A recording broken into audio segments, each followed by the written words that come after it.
Before we get started, I want to let the viewers know that I repeat myself continuously. I have done this in the last segment, and I do this on purpose. I do it for emphasis, and I do it because that is the way the word is written. Incessant repetition. Yahweh tells us the same exact things. He repeats the same exact paradigms thousands of times. While in the church, and ever since leaving the church, when the bowl judgments were read, we could obviously see that whatever this judgment was, it was extremely serious. Yahweh has reached a maximum threshold level of anger tolerance. He has had it, and now we are going to get it. I use the word we, but my recollection and observation regarding the who is going to get it is the same as when we read about all the judgment language in the poetic text. The who is all of us. In his judgment, Yahweh is pissed, really, really pissed. He is so pissed that a few times he says that he is going to rub our own S&P in our face. Or do we always internalize the S&P to mean someone else's face? Every judgment is pointed directly at each one of us, not someone or everyone else. The Christian points his finger at the Jew because he doesn't have grace or denies Messiah. The Jew points his finger at the Christian because he eats pork. Hebrew roots points their finger at both Jew and Christian because they are more self-righteous than the other two. We always think that all the mean and nasty words of judgment is aimed at someone else. Anyone else but I, me, or my fault. Note, really note, that nobody ever looks in the mirror and points the finger at self. How or why would we point our finger at ourselves if we didn't understand what God is talking about? If we generalize what sin is, we point our finger at anyone or everyone else. When he renders these blistering attacks and judgment of sinful behavior, he is directing that language to not only every person that reads the text, he is directing his anger, fury, and judgment to everyone who doesn't read the Bible as well. Let me just be straightforward with the bottom line of why Elohim rages with such frenzied anger at every one of us. We think too much. Read the Genesis 6:5 text. We will discover precisely what this means in the bowl judgments. It doesn't matter what religious institution or belief system we subscribe to. They are all wrong in the eyes of Elohim. At the core and foundation of our misunderstanding of God's raging anger is sin. Our understanding of sin for the last thousands of years has been to associate infractions, violations, and transgressions against either 10 or 613 commandments. Not only do we think too much, but we never understood the true meaning of sin. The true meaning of sin was actually explained in the last section of the 2 sins of blasphemy in the previous presentation. For thousands of years, the only parameters for a definition of sin for the 30 and 60-fold has been the breaking of the 10 or 613 laws. One cannot know if one is sinning unless one knows the spiritual laws of the 30, 60, and 100 folds. As we continue to study, we will soon realize that sin is removed by omitting the buying and selling of lies and delusion and becoming 100-fold. 30 and 60-fold spiritual status leaves us short-handed spiritually, and therefore we are sinners. Now listen very carefully and recall what was last said about the 2 sins of blasphemy in the earlier presentation. If it has been more than an hour since one has viewed the 2 sins of blasphemy in the previous presentation entitled The Mysteries of the Kingdom, view that last section again. The following explanation about sin and the bowl judgments cannot be understood without the knowledge of the 2 sins of blasphemy. These eternal laws, the 2 sins of blasphemy and the bowl judgments, they are inextricably connected to each other. One cannot exist without the other. The 2nd sin of blasphemy and the bowl judgments is exactly and precisely the same spiritual law. The viewer has now heard me repeat many times that underneath the literal text lies another hidden meaning. That hidden meaning is the 100-fold wisdom of the text. The literal text is 30 and 60-fold knowledge and understanding, respectively. Only 100-fold wisdom is the 2416 tree of life and the 2416 life and heart of the beast. Remember the tree in the garden? View the slide and the pyramid graphic as we indicate another threefold principle about the word. There are three aspects to the tree in the garden. The tree of life is the 100-fold tree. It equates to wisdom and righteousness, and a lot of other words as well. The tree of good is a 60-fold tree, which means understanding. The tree of evil equals 30-fold, which is knowledge. These three aspects of the wisdom scale of the tree are then anchor pointed to both the 30, 60, 100 sower and the 5, 2, and 1 talents parables. The reason for pointing out this aspect of the tree in Genesis is to remind the viewer that the tree of life has always been anchor pointed to the parables. We just never knew it until the parables were spoken by Messiah. The tree of life has always and forever had a mystery meaning to the text encrypted into it. Guess what? So do the commandments. I don't care if you subscribe to the 10, the 613, or both. All and every single commandment has a hidden message built into it. What is the bottom line? We never knew the full meaning of sin. Of course it is not okay to kill or steal anything. We have adopted these laws for all of our societal governments. Generally speaking, it works in that horizontal governing venue of a city or country. By virtue of the law of the two sins of blasphemy, we kill and steal the souls of self and others every day when we blaspheme the vertical spirit. This is the second sin of blasphemy. What is the second sin of blaspheming of the Spirit from above vertically? It is not reaching out and grabbing the manna from above. The manna from above is the hidden meanings of the words of Elohim in the book. They are sent down to us. The hidden meanings are the spirit of the word, as Yeshua told us in John 3:27, 3:31, and 6:58. Don't forget also, it was Paul that reminded us to seek out these hidden mysteries of the kingdom in 1 Corinthians 2 verses 7 and in chapters 14 verse 2.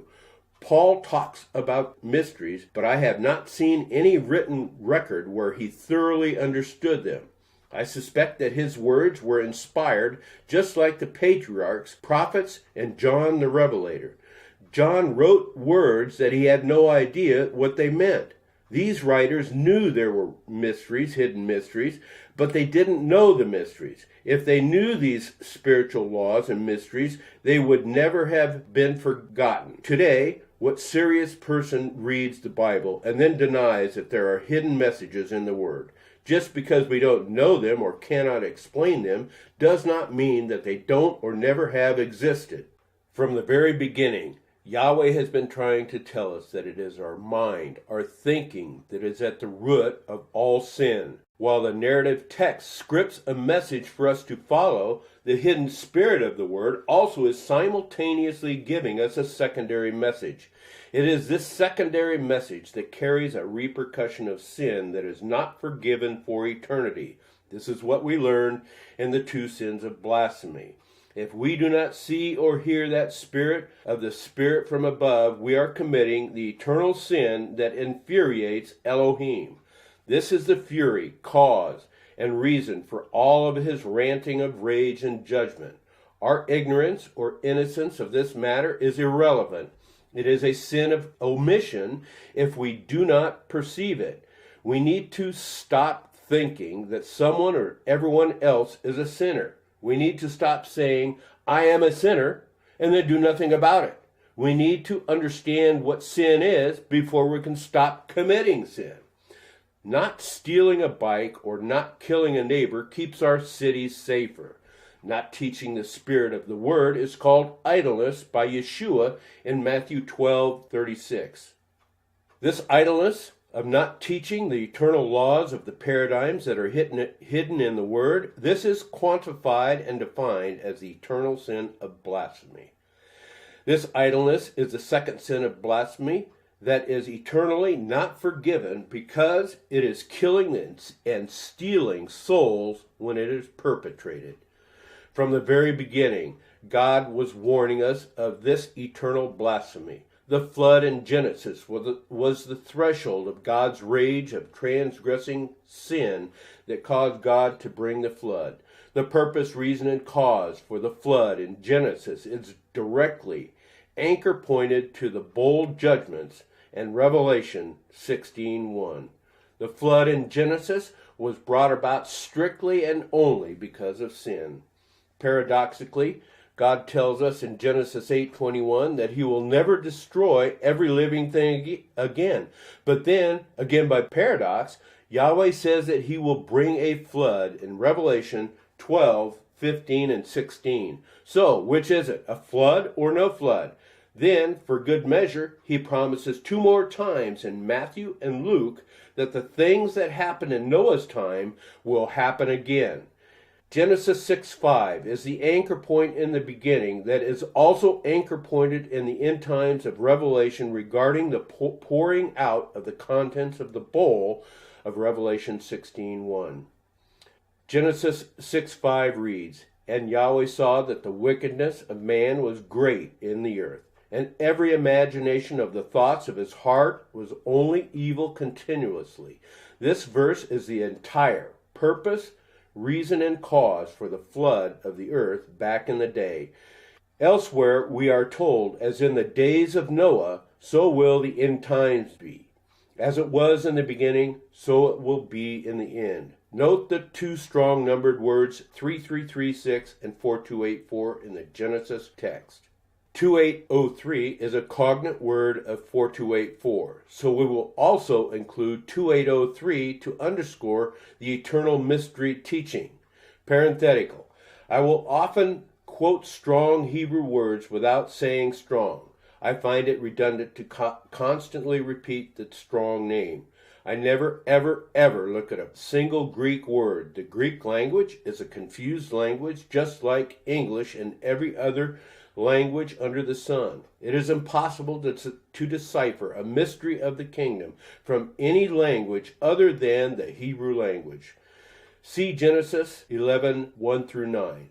This, therefore, means that whenever I precede an English or Hebrew word with a number, I am automatically referencing Jimmy Strong's numbers. I will posit right here and right now what the metaphorical meaning is for the bowl of the bowl judgments, and then we will continue to discuss it.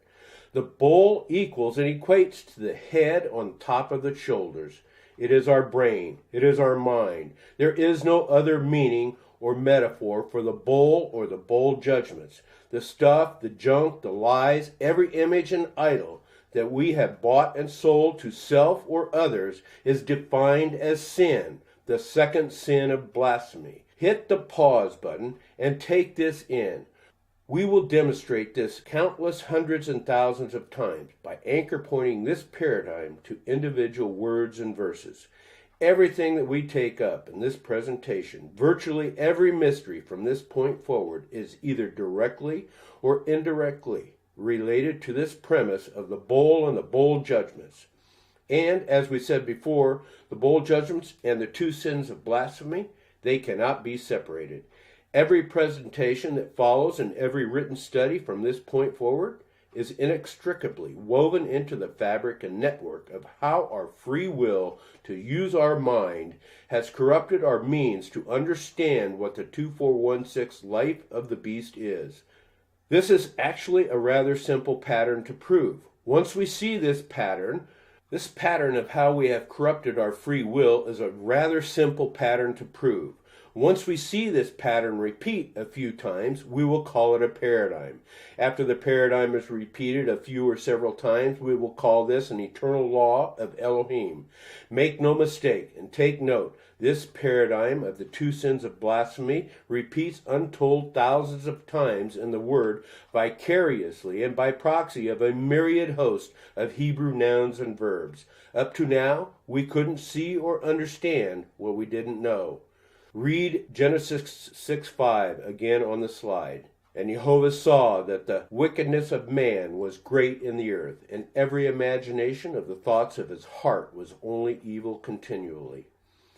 Generally speaking, 3336, 4284, and 2803 mean the active engagement of using the intellect to think.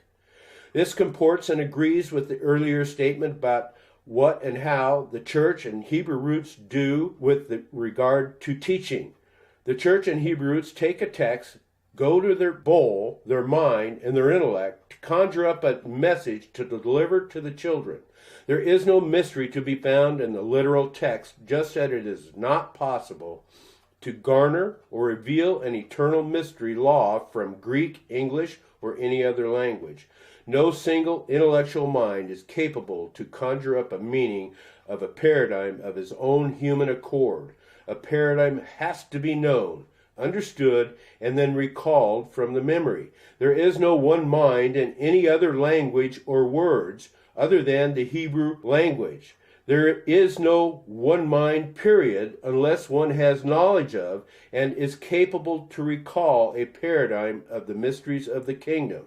Once recalled, known, and understood, we have then accomplished hundredfold wisdom. When this knowledge of and the recalling of the eternal spiritual laws of Elohim is accomplished, sin immediately ceases, a pleasing aroma ascends up to Elohim. We read of this eternal law, pattern and paradigm in Leviticus countless times in the burning and consumption of sin offerings. Every chapter and verse of these three words of Genesis 6:5 should be looked up individually by each viewer and listener. We will call attention to the major verses that delineate, define, and categorically enumerate that thinking independently by self is defined by Yahweh as wickedness and evil. Later, we will also come to understand this wickedness and evil as a definition of the abomination of desolation. Put plainly, the mind or imagination of self is not the one mind of Elohim. Put another way, the intellect of the mind estranges one apart from God and does not endear one to him. If we are not communicating the language of the one mind, then we are communicating the mind of self. If we are communicating the mind of self, we are communicating spiritual death. This is the brown section of the slide color scheme. The brown is the things of the earth of John 3:27, 3:31, and 6:58. These things are death and dead. Read all three of these verses again and again. Do this before we discover what God thinks of our free will to think in 3336, 4284, and 2803. There are billions of minds of self. There is only one mind of Elohim. This is what the wheel inside the wheel is of Ezekiel's wheel. Once we stay within the bounds of his one mind, we then go left, right, up, or down in unison and accord with Yahweh Elohim. This is what we learn from Ezekiel's wheel. In Ezekiel 1:20, we are told that the spirit of the 2416 living creature is bound up in the wheels. The outer wheel is Yeshua and Yahweh Elohim. Pause and study the slide that you see. And note that only hundredfold dynamics of the one mind are within the two wheels. Then note that both the 30 and 60 folds are outside of both wheels. The inner wheel is a euphemism for those souls, us, who have the one mind of Elohim. Outside of both wheels records and catalogs us as 30 or 60-fold. When we have the one mind of Elohim, it is not possible to turn left or right or any other direction without moving with one accord with Elohim. All animals, all beasts, all creatures, large and small, they operate within the bounds as the inner wheel of the outer wheel of Elohim. This is no more complicated or obvious than watching the flight patterns and movements of birds or fish. A bird would never fly north in the winter. They can't. They do not have free will of the intellect to disregard eternal laws of Elohim. Elohim has inherently wired them to respond to the 7307 spirit of the Ruach wind. The same Ruach that compels a bird or beast to migrate, this is the same 7307 Ruach that is the spirit of the Word. Yahweh has a different standard for man to receive the spirit of this Word. For us humans, that standard is concrete, tangible, and objective in the hidden messages, patterns, and paradigms of the Word. The written Word holds the 7307 spirit, but if we cannot speak the language of the eternal spirit, it goes over our heads. This is the impetus and motivation for the inspired repeating paradigm and idiom of seeing and hearing of Isaiah 6:9, which Yeshua repeats in Matthew 13. Once we understand the patterns and paradigms of the spirit of the Word, then we will have true unity. Not only will unity exist in Elohim, we will have unity in our communities. It is futile to attempt to sway a fellowship to unite if there is no one mind of the mysteries of the kingdom that can coalesce a group. Consider for a moment all the disunity over the sun, moon, feast, or feast days, or when Shabbat is or isn't, etc. We are all over the map on these issues. Eventually, we will clarify all of this. The Christians are worse. They have tens of thousands of divergent and disunified church denominations. Why? Because each one has a different idea based entirely upon an opinion that came from their intellect. These are my words, but immediately following, one will be able to see that my words only reflect the one mind of Elohim, who incessantly repeats this mantra in the one mind of the Word. Now to the Hebrew text. The Hebrew text is where the rubber meets the road. There will no longer be room for speculation or doubt about what God thinks and says about this free will gift to use our intellect. The hidden messages and mysteries are the proof text that exonerates and indemnifies the inspired words of the Creator as the final judge and arbiter of hundredfold wisdom. There are a few things that we need to note first that will assist us to bring resolve and understanding to our interpretations. The poetic text is our best benchmark and yardstick with which to gather an understanding of a paradigm. The narrative text holds many mysteries. However, the narrative text often uses words in a benign manner with regard to upholding a mystery. Simply said, it is much easier to see the one mind of Elohim and the will of the Father and his mysteries in the poetic text. Note that the text is always written in the cadence and rhythm of judgment or praise. The judgment and praise is our above and below paradigm. This judgment and praise is expressed in the to and fro idiom, for example. God only praises that which is hundredfold and above. He will always judge or denigrate that which is formless and void of the 30 and 60-fold earth below. Always confirm these words by matching the spiritual dynamics with the color scheme of the slides of the pyramid graphic. It is imperative to realize that most any word can be used within the context of good or evil, either above or below. For instance, in Proverbs 12:5, we have the thoughts of the righteous. The spiritual context here is the above paradigm. Then, in Proverbs 15:26, the thoughts of the wicked belong to those below. In other words, any given word can be presented as a dual context of the hundredfold above or the 30 and 60-fold below. We will note this dual context by recognizing the proximal and immediate adjacent words and language within a given verse. Wickedness, evil, or abominations are words that always and only are associated with the things of the earth below, just as Yeshua taught us in John 3 and 6. The tool of this trade for discovering the mysteries of the kingdom is called the Englishman's Concordance. This slide has the ISBN number listed. It will be near impossible to make a meaningful advancement to see and hear the spirit of the word without this tool. The Englishman's Concordance lists every Hebrew word and each usage of that word in a single line by column form. I will be reading those single lines and or reading the verse itself in this exercise. We will start with 4284. In Exodus 31:4 and the following verses listed on the slide, there is devising cunning and curious and wicked thoughts. In Exodus 31, the narrative text is explaining the construction of the tabernacle in the literal text. When we make a departure from the literal text and go to the spirit of the word that comes down from above, we get an altogether different message. This message from the spirit above harbors the hidden mysteries of the kingdom. The tabernacle is a bowl paradigm. In other words, while we read about the construction of a tabernacle in the literal text, Yahweh is secretly telling us how he wants us to have his one mind. The tabernacle is a bowl paradigm and a one mind paradigm. Note that in this literal text that there is not enough information or instruction to actually complete a physical tabernacle construction. There is just enough scant and little information so that we then go to our bowls and conjure up images and idols of what we individuals think God wants us to do.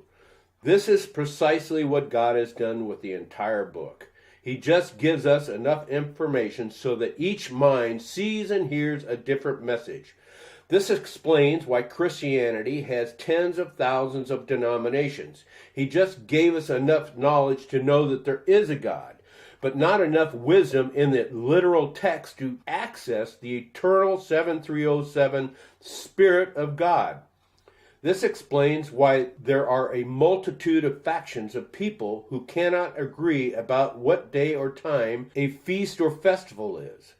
God has purposely kept us busy with delusions that he has sent us. He promised to do this in 2 Thessalonians 2, 9 through 11, and Isaiah 66:4, and dozens of other verses that I note in the two women of Revelation. In Isaiah 55:8, we are told that the thoughts of our intellect or mind are not God's thoughts. The only thoughts that are not God's thoughts are those that we contrive and make up by devising and thinking outside the bounds of the things that come down from the Spirit. When we exit the spirit of the wheel of Ezekiel's wheel, we sin. When we exit Ezekiel's wheel with sin and then export thoughts or sell them to another mind, this dynamic is called selling. This is the same buying and selling spiritual law of Revelation 13:17.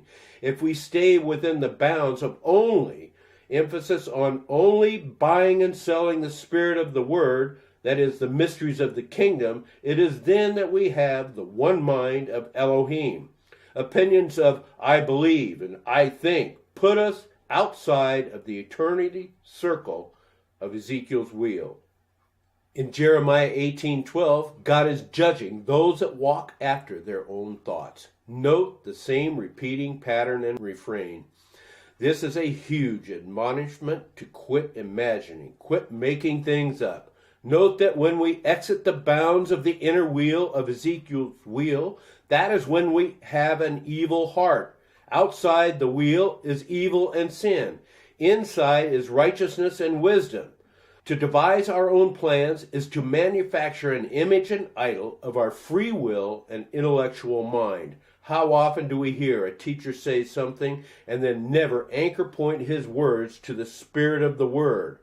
I have witnessed teachers teach for a solid hour on one verse and never anchor point a single eternal law. They will or might anchor point a scripture with their own thought, but they will not and they cannot anchor point a thought to an eternal law of Elohim unless they know the eternal laws and paradigms. As we post more passages, note how Elohim continuously repeats the same thing but with different literal text metaphors. Now let's look up some words of Genesis 6:5. 3336 is used only 10 times. It is translated as imagination, frame, mind, and work. Remember, this word is taken straight from our sole purpose, reason, and cause for the flood in Genesis 6:5. If there was no sin, there would have been no flood. Read the verses on the slide. In Psalm 103:14, God knows our frame, our mind. Then he associates that mind with the things of the dust of the earth. This is a below paradigm. Below what? Look at the color scheme of the slide. The life is above, the brown is spiritual death below. Below is judgment, above is praise. When Yahweh categorizes and equates us as dust, he is judging us in spiritual death.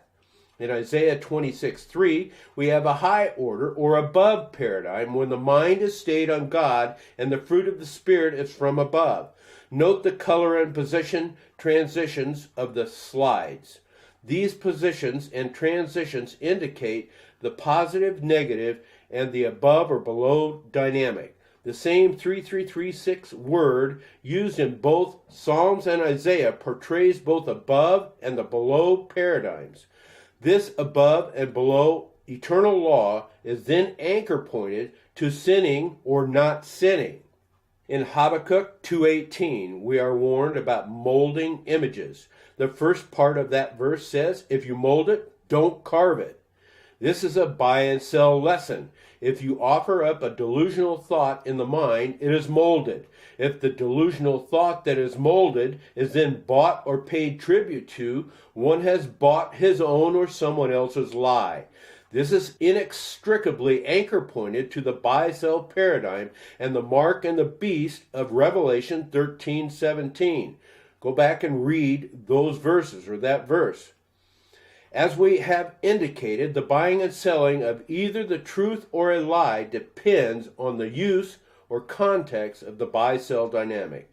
Just as we saw in our previous examples in Proverbs with the mention of the word righteous, the context can either be an upper or lower order paradigm. This is our above and below dynamic that we learned about in the two sins of blasphemy. The same is true with the buy and sell dynamic in Revelation 13:17. With regard to Yahweh, the only ones that he wants to engage in buying and selling in Revelation are those that buy and sell the truth, not the lie. Don't cogitate on this too much right now. I am just positing this so that we can confront it more directly later on. Now pause and read the yellow text box and then hold this thought aside until we can formally address this issue after receiving more wisdom. The 3336 word is clearly saying, quit thinking and quit making things up unless it is the spirit of the word. The only 7307 Ruach spirit of the word is the hidden eternal laws and mysteries of the paradigms. It will only take 10 minutes to look up every mention of this 3336 word to see for yourself. Yahweh does not want us entering the recesses of our delusional mind. He wants us to enter his one mind, just as we see in Ezekiel's wheel. We find the same result with 2803, a cognate-related word to 4284. Look those words up on your own. The bottom line remains, quit talking about the things of the mind of the earth. In the Gospels, these evil thoughts of the earth are called a metaphor of demons. They are myriad, but what is more important to note is that they go off a cliff with the unclean pig. They go down. Demons don't exist, but myriads of delusional thoughts most certainly do. This is a quintessential guilt and sin paradigm that we will take up shortly in the bowl judgments of Revelation 16:1. Note that all the crap of the bowl is poured back to the earth when the pigs go down. Just as the demons and pigs go off a cliff, the same eternal spiritual law of guilt and sin gets poured back to the earth in Revelation 16:1. When the literal text gives us all the pomp and circumstance of ritual sacrificing with blood, we are actually being given another vision of the pigs and guilt and sin going down to the pit. The same exact eternal spiritual law continues to repeat incessantly, no matter what the literal text is portraying. As noted in the previous YouTube, The text about foreskins being thrown to the ground and the text about hemorrhoids, these texts are redundant and useless unless we can determine the underlying spiritual laws that inspired them to be written. To repeat and emphasize, the demons are a metaphor for the bowl, just as a bowl is a metaphor for the thoughts of the mind. All sin and guilt goes down. Sin is nothing more than all the wicked and evil thoughts of the imagination. It matters not if the evil thoughts are from self or another. They are sin. All joy, praise, prayers, and thanksgiving goes up as wisdom and is a pleasing aroma to Yahweh. In the demon and pig slide, all guilt and sin goes down in death. When one realizes all the lies that we have bought and sold, one gains eternal wisdom when the lies of Torah portions and Antichrist and Apocalypse and parties is dumped back to the earth. Jubilee and freedom occurs when all of these sins of delusion no longer clutter our thought process. Why do I have parties as part of this montage of lies? Because parties is another doctrine of men that was devised thousands of years ago. Whoever dreamt it up had the right idea, but parties has never, and it cannot ever solve a single riddle, mystery, or secret. There is no pattern or tangible mechanism by which one can know if one has transitioned from a remez to drash or drash to sod. The only thing that one knows is that there is a mystery in the text. Conversely, the eternal laws and paradigms of Elohim always conveys a pattern that is anchor pointed to the parables 100% of the time. Parties is more guessing games. There are scores upon scores of these thinking images and idols and thought paradigm words. All of them send and communicate the same message about thinking. The message and admonition is to stop thinking. If we continue this thinking evil continuously of Genesis 6:5, then God continues to send us strong delusions of 2 Thessalonians 2:9-11. This unthinking is the heart of the beast of Daniel 4:16. This heart of the beast idiom is only used this one time in the Bible here in Daniel. Despite its single use, this idiom reverberates throughout the Bible. This heart of the beast is not one iota different than the one mind of Elohim or the inner circle of Ezekiel's wheel. Look at the slide and note the anchor point of the new heart of Ezekiel 11 and 19. From this heart of the beast, we can turn to the animals that don't think. For now, consider that your dog, cat, or bird has the heart of a beast. Why? Because they were not given the option to argue God's commands. When it is time for the birds to fly north, they obediently go by the prompting of the Spirit. A bee does not have the option to skip out on working for a day because they are of the one mind of the colony. The colony of bees corporately is of the one mind of Elohim. The bees are the inner wheel of Ezekiel's wheel. Dogs do what dogs do, and so do birds, cats, and fish. It is only man that stubbornly does whatever he wants or wills to do. Our eternity begins when we stop this cycle of buying and selling the lies of the earth. Our eternity begins when we immerse ourselves in the hundredfold wisdom of the mysteries of the kingdom. When we dump out our bulls, when we quit buying and selling lies, our eternity begins. We are given new hearts of Ezekiel 11:19 and 36:26 when we put on 100-fold wisdom and Zadok righteousness. Now we are going to discover the fun part of the bowl judgments. In the same way that there are scores of words that portray and reveal the hidden mystery, secret, and message of the overactive and imaginative mind, there is another gaggle and host of words that are inextricably connected to the bowl judgments. First, let's get an earthly description and purpose for a bowl. A bowl is a vessel that holds things. We put food in a bowl. We put loose change in a bowl. Bowls are containers. The head is a bowl that holds and contains the thoughts, images, and the ill-conceived idols of our intellect.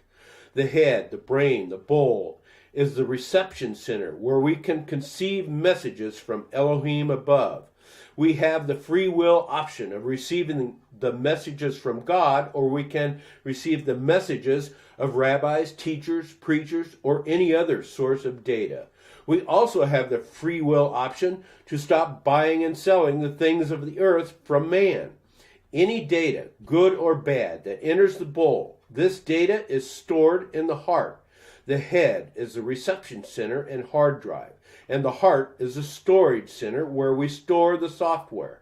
When we left the church, we had to destroy the software of the heart that told us to do sun god day worship. We destroyed that software and dumped it back to the earth where it came from. This dumping was guilt and sin. This is the picture, the metaphor, pattern, and paradigm that we see in Revelation 16:1. Stop and note that the bowl is poured out to the earth in Revelation 16:1. The previous bunch of spoken words were my own, from my bowl. If we cannot anchor point the explanation to specific scriptures that I just gave in the word, then I am a liar. If we can find the anchor points in the word, then we will confirm the meaning of the bowl as it was intended from Yahweh above. If we find that God actually has encrypted certain words to reflect certain specific paradigmatic meanings, then we will have uncovered a hidden mystery from Yahweh sent down as bread or manna from his spirit above. Note the yellow lines pointing to several different strong numbers. Look up these individual words in the Englishman's Concordance. For simplicity, look up each use of the poetic text only. The viewer will recognize the paradigm of guilt and sin being poured out to the ground in those words. Some verses will be no-brainers, while other verses are more difficult to see the hidden paradigm. This is the procedure and method by which we can see the repeating patterns that eventuate in a designated eternal spiritual law and paradigm. The following are some bowl paradigm words: bowl, vessel, bag, sack, bottle, pot, basket, jar, chamber, and pitcher. Watch how Yahweh has chosen to use some of these words to portend and signify a mystery meaning for a corrupt bowl, a corrupt mind. In some instances, I will have to state a known paradigm value for certain words that we have not looked up yet. The more comprehensive understanding of these word paradigm values will have to be addressed at a later time.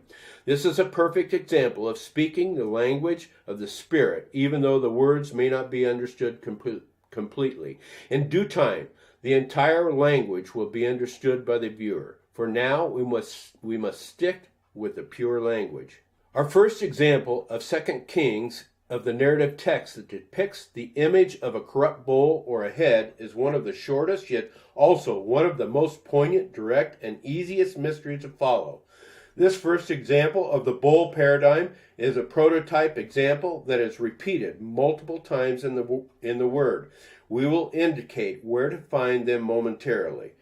2 Kings 2:19, and the men of the city said to Elisha, behold, please, the location of this city is pleasant, as Elohim sees, but the waters are bad, and the ground is barren. Note the 4 highlighted words. Most people should intuitively understand and would agree that water is an upper order paradigm word of the blue section of this slide. The mystery meaning of these first 2 words means that the water of the bowl, the fruit of the Spirit, is bad. The bowl that buys lies from the earth makes for bad water. We can anchor point this passage to the bitter waters of Numbers 5. The second pair of words, being ground and barren, can be anchor pointed to Genesis 1:2, where the 30-fold earth is described as formless and void. There is no spiritual fruit in a bowl or mind that is formless and void. There is no spiritual fruit in the mind of those in the brown section.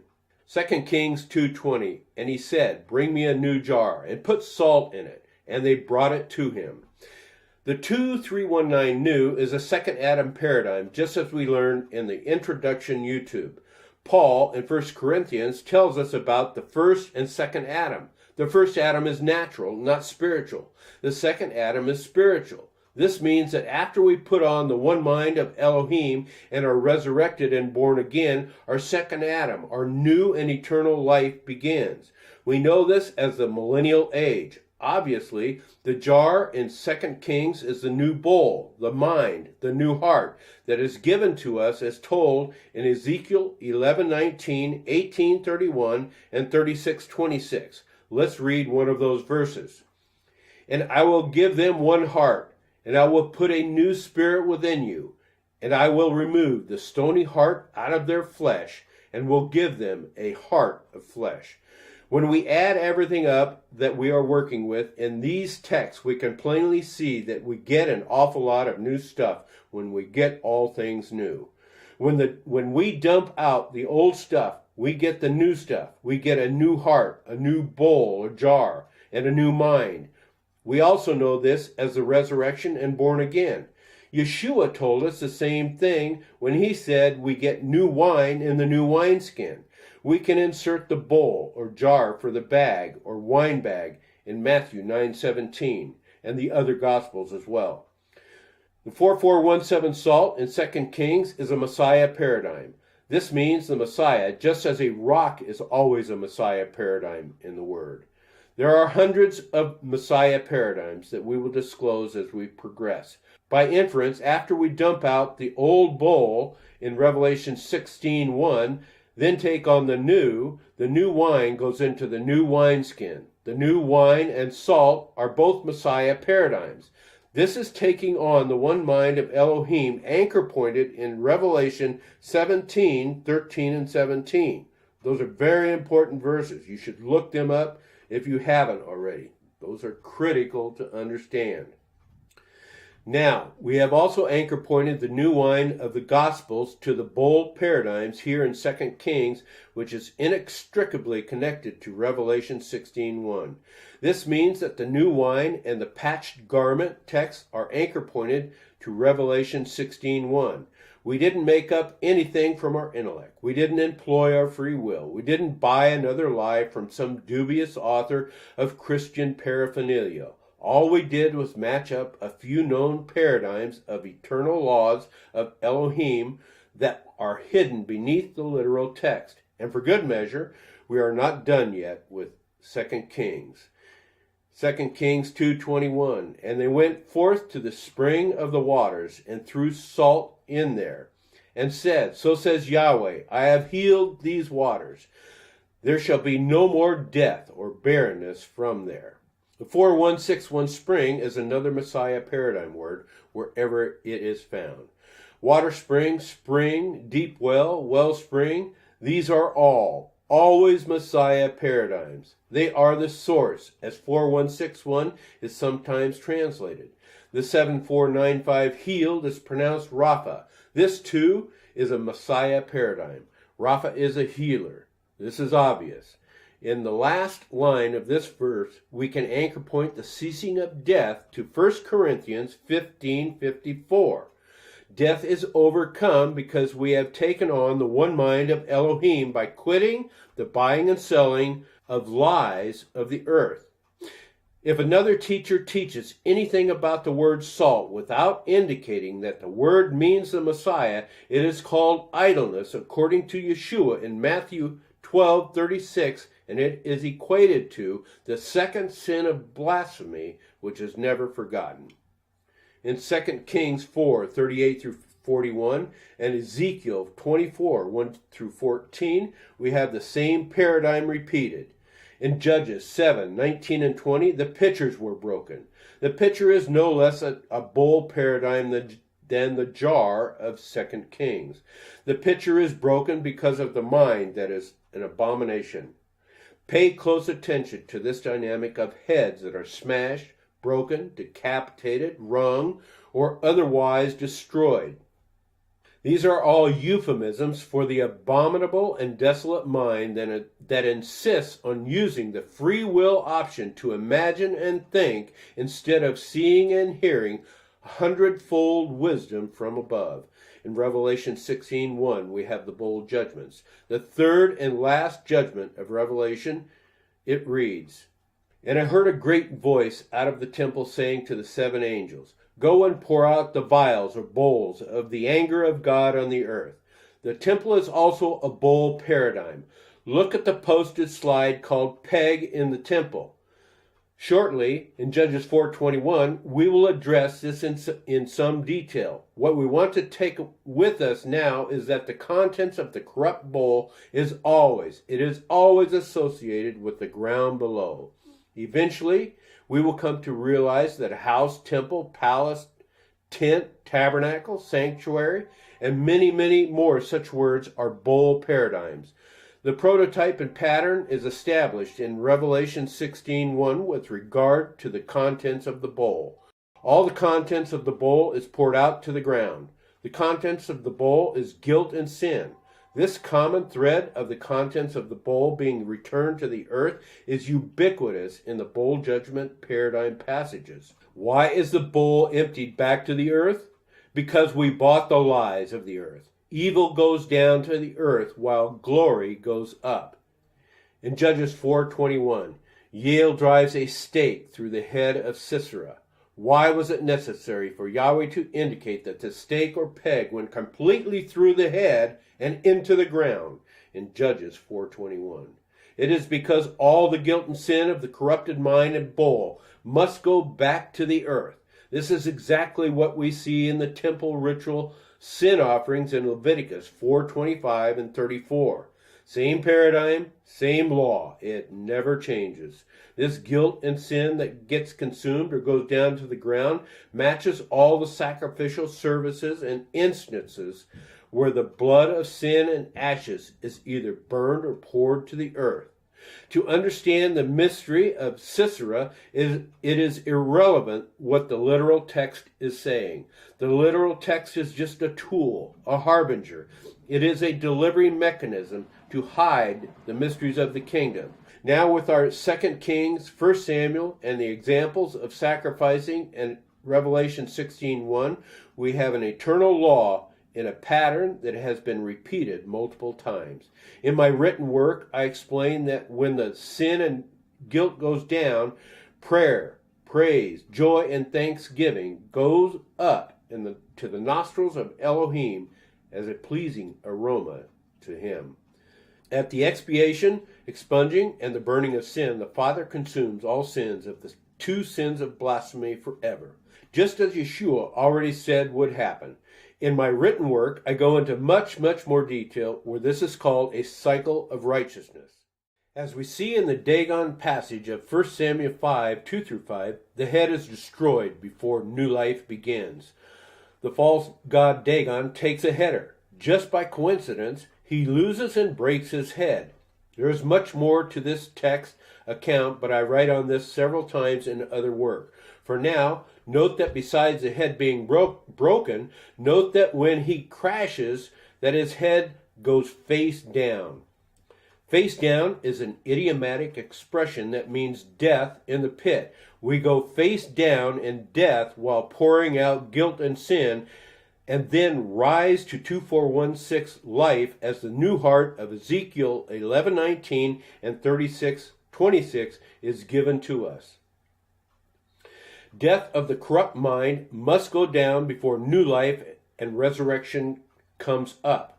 Note in the slide that the same exact spiritual law and dynamics are repeated whether it is Leviticus, Judges, or 1 Samuel. When we remove the storybook platitudes from Goliath losing his head, we get another eternal law of the bowl paradigm in 1 Samuel 17:49. Once again, the head falls to the earth. Also, Goliath's head falls face down. None of this language is a coincidence. When death ensues, all the guilt and sin that was bound up in the mind goes down to the ground in consumption. This is an eternal pattern and spiritual law. Just before falling to the earth, the giant was struck in the 4696 forehead. Was this rock and forehead a coincidence? Why was he struck in the forehead? It was because his bowl is corrupt. He did not have the one mind of Elohim. This eternal spiritual law must be obvious by now for the viewer to see. These patterns and paradigms are the eternal 7307 Ruach spirit of the word. Leprosy is nothing more than a metaphor for sin. In 2 Chronicles 26:19, the sin of leprosy rises all the way to the 4696 forehead. Is the viewer getting the idea that the head is the bowl that is full of crap and needs to be flushed out? This should be indelibly etched in your mind by now. In Jeremiah 3:3, we finally can now understand the spiritual definition of a 2181 whore's forehead. It is buying and selling of lies of delusion. It is filling our bowls with junk. We are filling our bowls with every opinion of other men, not the eternal laws of Elohim. What we are learning in Jeremiah 3 is the eternal, tangible, and objective meaning for a harlot, adultery, or spiritual whore. Whoredom and adultery is the buying and selling of delusional lies. Adulterers, whores, and harlots have nothing to do with sex. Of course, we shouldn't run around stealing husbands and wives or playing sex games. This is horizontal knowledge. Not buying and selling lies from intellects is the vertical and eternal spirit of the word called hundredfold wisdom. Knowledge without understanding kills. Wisdom brings life. Now that we have bought the lies, we need to be able to discern what a lie is so that we don't do it again. Then we expunge the lie back to the earth, just as we have seen in the 3 previous slides. We have never been ashamed to be a spiritual harlot or whore in the past because we never knew the definition of this harlot. We can't be what we don't know, but we are what we can't see or hear. Let's reiterate some things about the temple services and sacrifices. We're not going to go into all the details of all the temple services. There is too much there to do that. All sacrificing is done with regard to sin. There is no need for a sacrifice of any kind if there was no sin. Even a thanksgiving sacrifice can only come after guilt and sin goes down to the earth. The entire cycle and purpose of every offering of the Torah is written for us to have a visual, tangible, and objective perspective of the buy and sell and the guilt and sin cycle of righteousness. There is no other purpose for those texts to be penned. There is nowhere near enough details in those texts to even begin to do a sacrificial service correctly. Yahweh left us with just enough information for our imagination to run amok. We have not only run amok swimmingly and in spades, we have gilded the lily and overjumped the shark. We want to address some things generally in the first few books.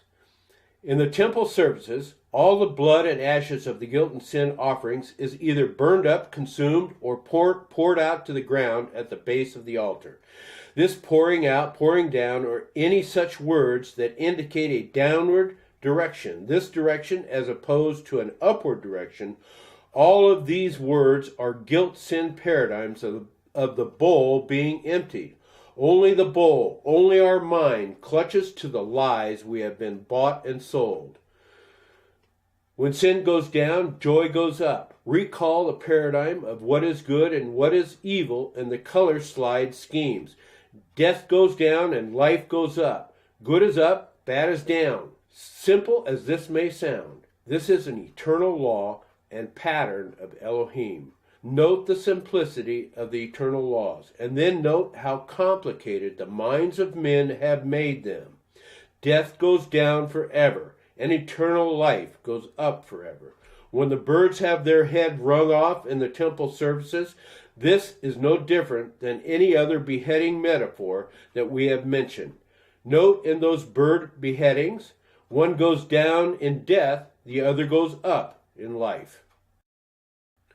I cannot continue to exhaustively teach what we now know about the bowl judgments as it relates to guilt and sin in this presentation. There is simply too much. It has taken me over 7 years to compile all this knowledge, and it will have to be disseminated incrementally and piecemeal.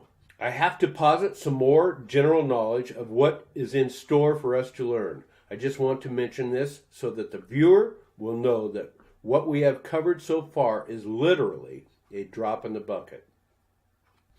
There are well over 8,000 Hebrew words in the Hebrew Concordance. There are some preposition and grammatical words, but most of the 8,000 words are nouns and verbs. Every single one of the nouns and verbs harbor an underlying and hidden eternal spiritual paradigm. We have just witnessed the guilt and sin and buy and sell paradigms on display in the examples just mentioned. I have chronicled some several dozen of these individual eternal laws of the Spirit. Each one of them are given a 2-letter acronym in the concordance I mentioned earlier. Under each of these individual paradigms are Hebrew words that reflect the paradigm value for a given Hebrew word and the text. Earlier and periodically, I have mentioned the up and down or back and forth spiritual paradigm. Guilt and sin is a primary example of this, but it by no means stands alone. Buying and selling is another example of a primary paradigm that is indelibly and inextricably linked to the guilt and sin paradigms. The buying and selling paradigm is anchor pointed in 2 Thessalonians 2, 9-11, and in Revelation 13, 17. Reread those texts. If we didn't buy and sell lies of delusion, we wouldn't have to go down in death before we come back up in life. Note the down and up in that last simple sentence. Again, up and down are eternal laws of life and death. Buying and selling and guilt and sin is a biorhythm cadence and the back and forth, the up and down, of how the entire book of Elohim is written. Every consequence of death is predicated on what we buy intellectually in our mind.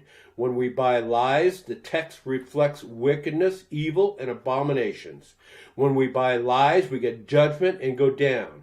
When we buy the eternal laws of Elohim, the text reflects hundredfold righteousness, glory, and wisdom.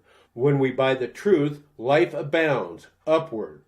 For 6,000 years, we have been buying the lies of the men of the earth. This 6,000-year period is collectively known as the Great Tribulation. The Great Tribulation is not a future historical event waiting to happen. It has been and is still with us today.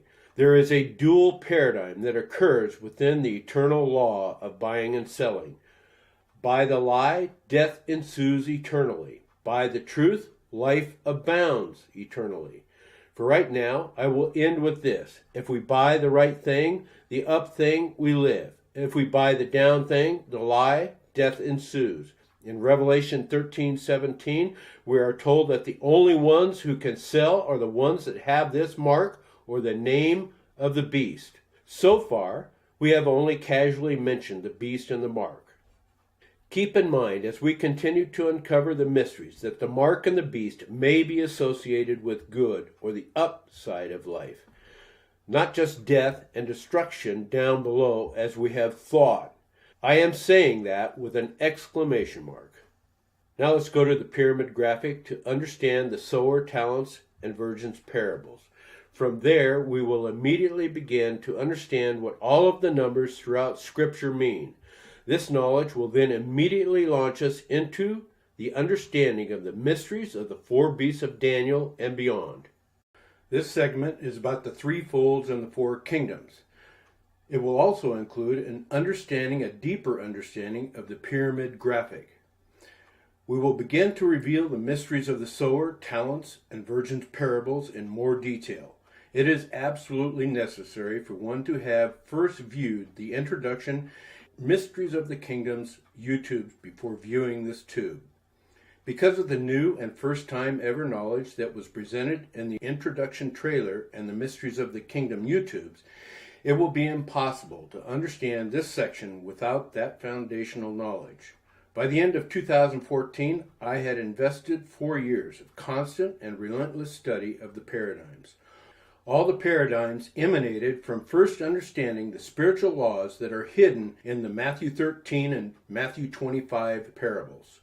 After this initial 4-year period, I was able to put together and understand the spiritual dynamics of the 4 beasts. We can call this the skeleton. Since then, I have been dressing the skeleton with the sinew and the skin.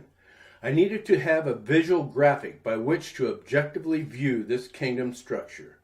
It was not possible to understand a solitary thing about Daniel until I had a fluent and spiritually dynamic understanding of the 30, 60, 100-fold sower parable, the 5, 2, and 1 talents parable, and the 10 virgins parables.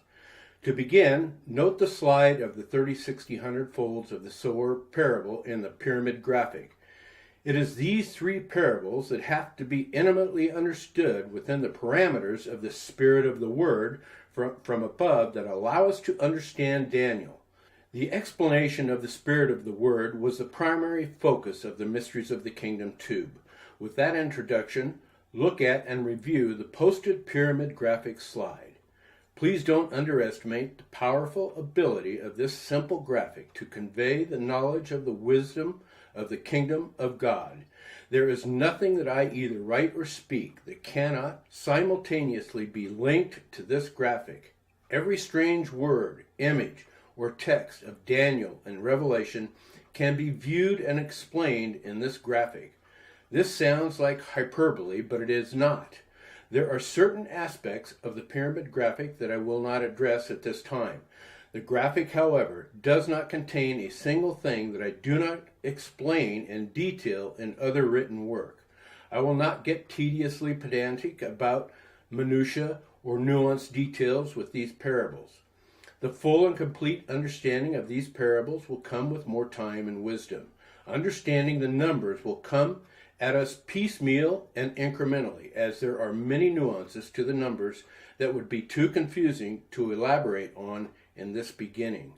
Parable of the Sower. Matthew 13 is very long and contains several sub-parables. It is not necessary to know and understand every nuance of that entire chapter to go where we need to go. Our primary interest in this parable is summed up in the paradigm of 3 kingdoms of the graphic, the 30, 60, and 100-folds. Please note that there are 200-fold sections. This constitutes the 4th kingdom of the kings, which was explained in the previous Mysteries of the Kingdom tube. We will go into more detail in this tube presentation as well. The context of the first 17 verses of the sower parable is the number of folds that comprises God's kingdom, both here on earth and heaven above. Only the 3 folds exist in the realm of God's kingdom. This is a true statement, but one may ask, why did I just show the viewer 4 kingdom sections? Hang in there. This is very simple and will be explained in mere moments from now. There are some nuances to these 3 folds as the viewer might notice in the pyramid graphic. This is why there are 4 text boxes. All of these nuances are anchor pointed to certain and specific texts throughout the word. For now, we are going to take the 3 folds of Matthew 13, bring them with us, and connect them or anchor point them to the talents parable. Now let's look at the talents parable. Read that text on your own. The first thing that we want to note is that there are 3 talents. The number 3 is our common denominator that inextricably binds the sower and talents parables together by anchor pointing. These anchor points are the dot-to-dot mysteries of the kingdom. It doesn't take a rocket scientist to match up the 100-fold of the sower parable with the 5-talent 100-fold servant. From there, and by default, we can then conclude that the single-talent wicked and lazy servant is a 30-fold servant of Matthew 13.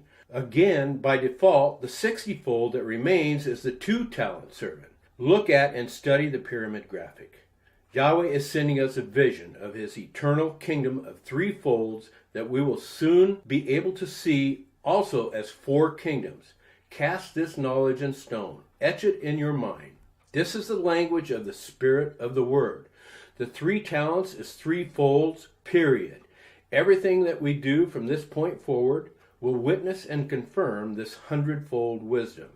There are 2 nuances to 2 of the folds that need to be understood. These 2 nuances involve the 30 and the 100 folds. Note the yellow highlight blinking, and then pause the tube and study these nuanced separations. I will state the nuances and then follow them by anchor pointing these nuances to specific scriptures that create a pattern and eventuate in eternal laws once we see them repeat. I won't spend much time on this at all. The viewer must do the due diligence to corroborate and witness these threefold by reading Ezekiel 44, 4 through 17. The Ezekiel 44 anchor point is not a unique anchor point indicating threefolds. These threefold anchor points are all throughout the Word. We will call attention to this many-fold pattern and paradigm periodically. These anchor points thereby indemnify the Creator as the architect who placed these hidden mystery anchor points in the Word from day one of any written manuscript. This presentation is not the origination of this wisdom. This wisdom came down to us from the Father above as the Spirit of the Word, just as we learned in the Mysteries of the Kingdom presentation. The same three folds of Matthew 13 and 25 are clearly visible in this Ezekiel text. Verses 4 through 9 absolutely depicts the 30-fold rebellious and lazy servant of Matthew 13 and 25. Verses 10 to 14 highlight the 60-fold. Verses 15 and forward depict the 100-fold and 5-talent servant. The most significant aspect of this Ezekiel text that we want to walk away with is that it is only the 100-fold Zadok priests that are allowed to come near the Messiah in verse 15. One must be 100-fold to come into contact with the Messiah. There are no exceptions. The arrangement of the three folds, that being 100-60-30 or 30-60-100, this sequence order matters not. What is important is that the three folds are indicated and spiritually identified by Yahweh in His Word. Sometimes the 60-fold is either first or last. What is most important is the ability to see or note this threesome when we see it written in the Word. Throughout the years, I have noted scores of these threefold characteristics that depict the threefolds of the sower, talents, and virgin parables. Now look at the pyramid graphic and note the blue section again. This is the tree of life section, the 100-fold section. This is the up and above section that we call the Spirit of the Word in the Mysteries of the Kingdom presentation. The brown is a section of spiritual death. Messiah and Yahweh Elohim have no connection to or with the uncleanness and the abominations of death. This separation of the clean and unclean was depicted in Ezekiel 44 up to verse 15. Death and life are separated apart by the spiritual law of up and down. These are eternal laws of Elohim. Death has no part with life, and the tree of knowledge and the tree of evil has no part with the 100-fold of heaven. The literal text states that there are only two trees in the garden, but there is almost always a paradoxical nuance to the word of Elohim. In the same manner that we have been demonstrating nuanced separations for both the kingdoms and the folds, the tree of life is nuanced as well. The tree of life is a threefold spiritual dynamic. The tree of life is the first tree. This is highlighted purple in the graphic. This tree of 2416 life is the same as the 2416 beast of Daniel and Revelation. This is not a trick or mistake. The Father has been telling us all along that 2416 life is also the beast. This is a beast that has the one mind of Elohim. The tree of life is the same as the beast of life. The second tree of the garden is comprised of two spiritual dynamics, the tree of knowledge and the tree of evil. The takeaway and what we want to emblazon on our minds is that life has nothing to do with death in the spirit world. One is either dead or alive in the spirit. The only way to know if we are dead or alive, the only way to know if we are of the spirit, the only way to know if we are 60 or 100-fold, the only way to know if we are of the two lower kingdoms of spiritual death or of the one upper fold of life, the only way we can differentiate between the two is to understand these spiritual laws as handed down from above by Elohim. We need to have a working, tangible, and objective definition of spiritual life and death before we can know if we are either 100-fold or 60-fold. Beyond merely saying this is so, we need to prove it. We need to prove that this is his anchor point patterns and paradigms, not my words. First, we need to establish that the 100-fold and the 30-fold have nuanced separations. Again, we will state the premise and then bear out the evidence. Let's start with the 100-fold and 5-talent servant. Note that only the 5-talent and 2-talent servants doubled their talents. This now gives us a couple of meanings for the numbers 4 and 10. 4 means the prophets, but of the next kingdom age. 4 also has many other nuances, but that is not for now. On the other hand, 10 is a number for the kings of the kingdom. This number should be indelibly etched somewhere in the recesses of your mind. This is always, repeat, always referencing the kings. There will be much more later on with regard to the numbers. In the introduction to this tube series, we posited that the doubling was a reward for rulership in the kingdom to come. We see this in Matthew 25, verses 21 and 23. As we continue, this evidence will bear itself out. Let me also posit and then continue bearing out the evidence now that the 5-talent is doubled. This doubling is a separation of those that are priests and those that are kings. We will learn of these word meanings at a future date. The literal text is just the harbinger and vehicle that hides the mysteries. In other written work, I enumerate all the evidence that proves this is the literal text of the virgins and the virgins' parables. These virgins are not gender-specific women. The virgin's word has another very unique and specific paradigm meaning. The virgins is a metaphor that represents a group of people, both men and women. The virgins is the 60-fold. When the virgin accepts the lamp, the virgin then becomes a priest. The 60-fold virgin has spiritually transformed and transcended to the 100-fold. When the 100-fold priest puts oil in his lamp, he becomes a 100-fold king. The nuances of the lamp and the oil are insignificant for us to know right now. There are more nuances to this virgin word, but that will have to be for another tube, or one can read in future or further written work. This will take some time, and one will have to be both patient and diligent to continue on and understand these eternal laws of Elohim that I am positing. I cannot explain a single spiritual law and dynamic without simultaneously introducing and positing more and other eternal laws of Elohim. Very early on, I explained that I have no choice but to speak the language of the Spirit, even if the viewer cannot readily or immediately understand. Have patience to endure this to its full conclusion, and you will be richly rewarded. I am establishing a foundation of fundamental knowledge of the language of Elohim that one will need to know eventually. It may seem difficult to learn here in the beginning, but in reality, it will be as easy as learning to ride a bike. Now I have to posit yet more incredible knowledge that will be all tied together and make complete sense in Daniel and elsewhere. The separation of the 100-fold priest and the 100-fold king in the talents and virgins parables. This is the hand of Yahweh creating a fourth kingdom and witnessed in Daniel 2:39 and 40. In other words, there is a first kingdom of the 30-fold, a second kingdom of the 60-fold, the third kingdom is the priests, and the fourth kingdom of the kings. The third and fourth kingdoms are both 100-fold. You can see this on the pyramid graphic. Eventually, we will bear out this evidence hundreds and thousands of times by anchor pointing to individual words in Scripture. To repeat the same thing in a different way, the 3 folds, the 3 talents, and the 2 5 plus 5 virgins comprise 4 kingdoms. We will prove that these 3 sower folds and 3 talents are masked in mystery forms as the 4 beasts of Daniel. As you study this verse, follow up in the next pyramid graphic slide to connect a couple of anchor points.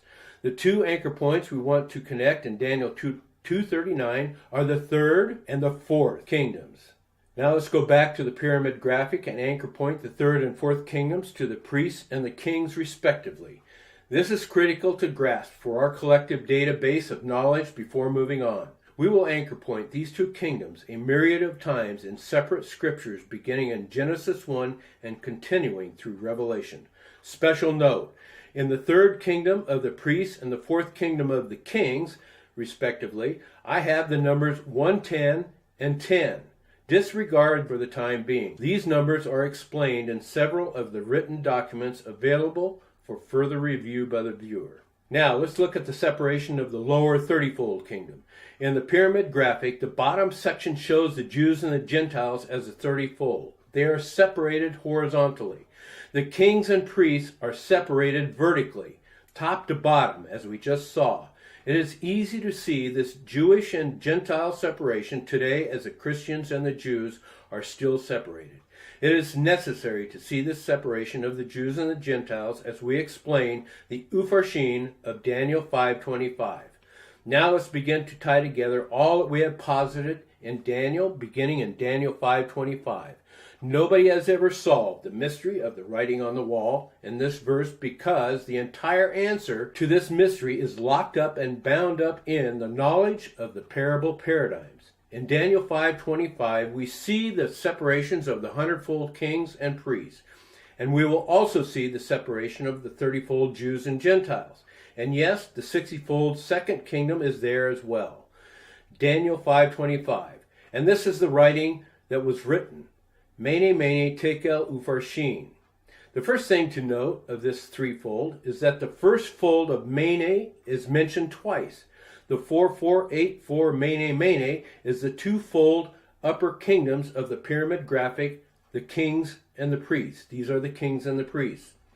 This mene is the 5-talent doubled to 10 menes. The virgins quantify the mene, mene in the lamp and the oil. Simply put, both the talents and virgin parables are inextricably anchor pointed to Daniel 5:25 in the mene, mene. The 6537 Upharshin is the two divided companies of the 30-fold. The 8254 tekel remains in the middle as the 60-fold, just as it did in the 60 folds. The 2 talents was the 60-fold that was in between the 5 and the 1 talent. Everything matches up perfectly.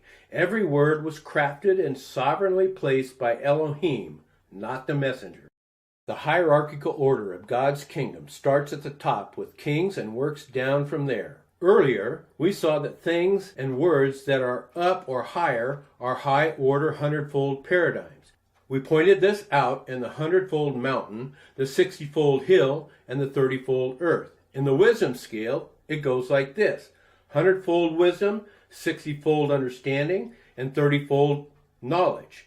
In the image of Daniel 2, which is the image of man, we find the same top-to-bottom order. The head is 100-fold. This is true wherever you find it. The hands are 60-fold, and the feet are 30-fold. The image is much more nuanced with all the body parts, but that will have to be addressed in other written works. In Daniel 2, verses 39 and 40, the 4 kingdoms mentioned are directly taken from the body parts and the metals. I cannot take much time to elaborate on the metal right now. Know that the silver is the lower order 60-fold kingdom that is called the inferior kingdom. Note next, and please do not forget, the third kingdom is the priestly kingdom of bronze. This is the third kingdom of priests, which are judges. It is important to know and remember that the priests are judges. Look at the pyramid graphic.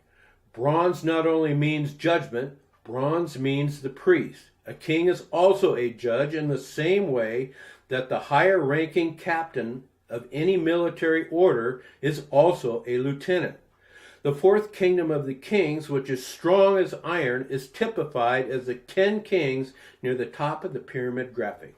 For the record, and I cannot take the time now to explain, there is an 11th king and then a 12th king. The 12th king is the Messiah. We will get to all of these kings shortly. These 4 kingdoms are the 4 beasts of Daniel, but before we elaborate on 4 kingdoms, let's go to some other scriptures that codify this mystery of 4 kingdoms. Trees are always a metaphor for people. In Ezekiel 17, the whole chapter is a riddle that we are admonished to interpret. In the second verse of Ezekiel 17, and then in Ezekiel 20 and 49, we are told to unravel these parables. In Ezekiel 17, it builds up the first 23 verses to elucidate on the 4 kingdoms of Elohim in verse 24. The mention of the trees are in order. High tree is the kings, which equals the 4th kingdom. The low tree, which equals the priests, is the 3rd kingdom. The green tree is the prophets, and it equates to the 2nd kingdom. The dry tree is the servants of the 1st kingdom. Now let's move to Revelation. In a separate 30-page document, I have written on the 7 churches of Revelation. The 3 folds and the 4 kingdoms are clearly depicted in that 2-chapter narrative of the 7 churches. In the same manner of how the 2 and the 5 talents were doubled, the 7 churches doubled in that chiastic structure in Revelation. Look at the chiastic slide. The doubling of the talents is a euphemism with regard to timing. The timing of doubling the talents is the point at which we cross over. The first 3 churches are this present kingdom age that we earlier signified as the first Adam. The same 3 churches on the right side of the graphic is the millennial age. This would be the second Adam, or the spiritual man that Paul taught us in 1 Corinthians 15:46 through 49.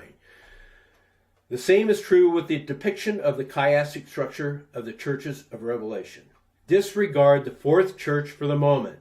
Churches 1 through 3 directly correspond to churches 5 through 7. Both 1 through 3 and 5 through 7 are the 3 folds of Matthew 13, the 30, 60, and 100 folds. Churches 1 and 7 are the 30-fold. Churches 2 and 6 are the 60-fold. Churches 3 and 5 are the 100-fold. The 4th church is the kingdom of the kings. In the written work called the 7 churches, we will explain all the details and nuances of these churches, including the 4th kingdom of the kings churches.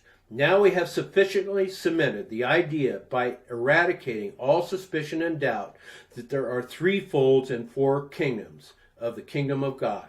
There is still more evidence in the 4 beasts forthcoming.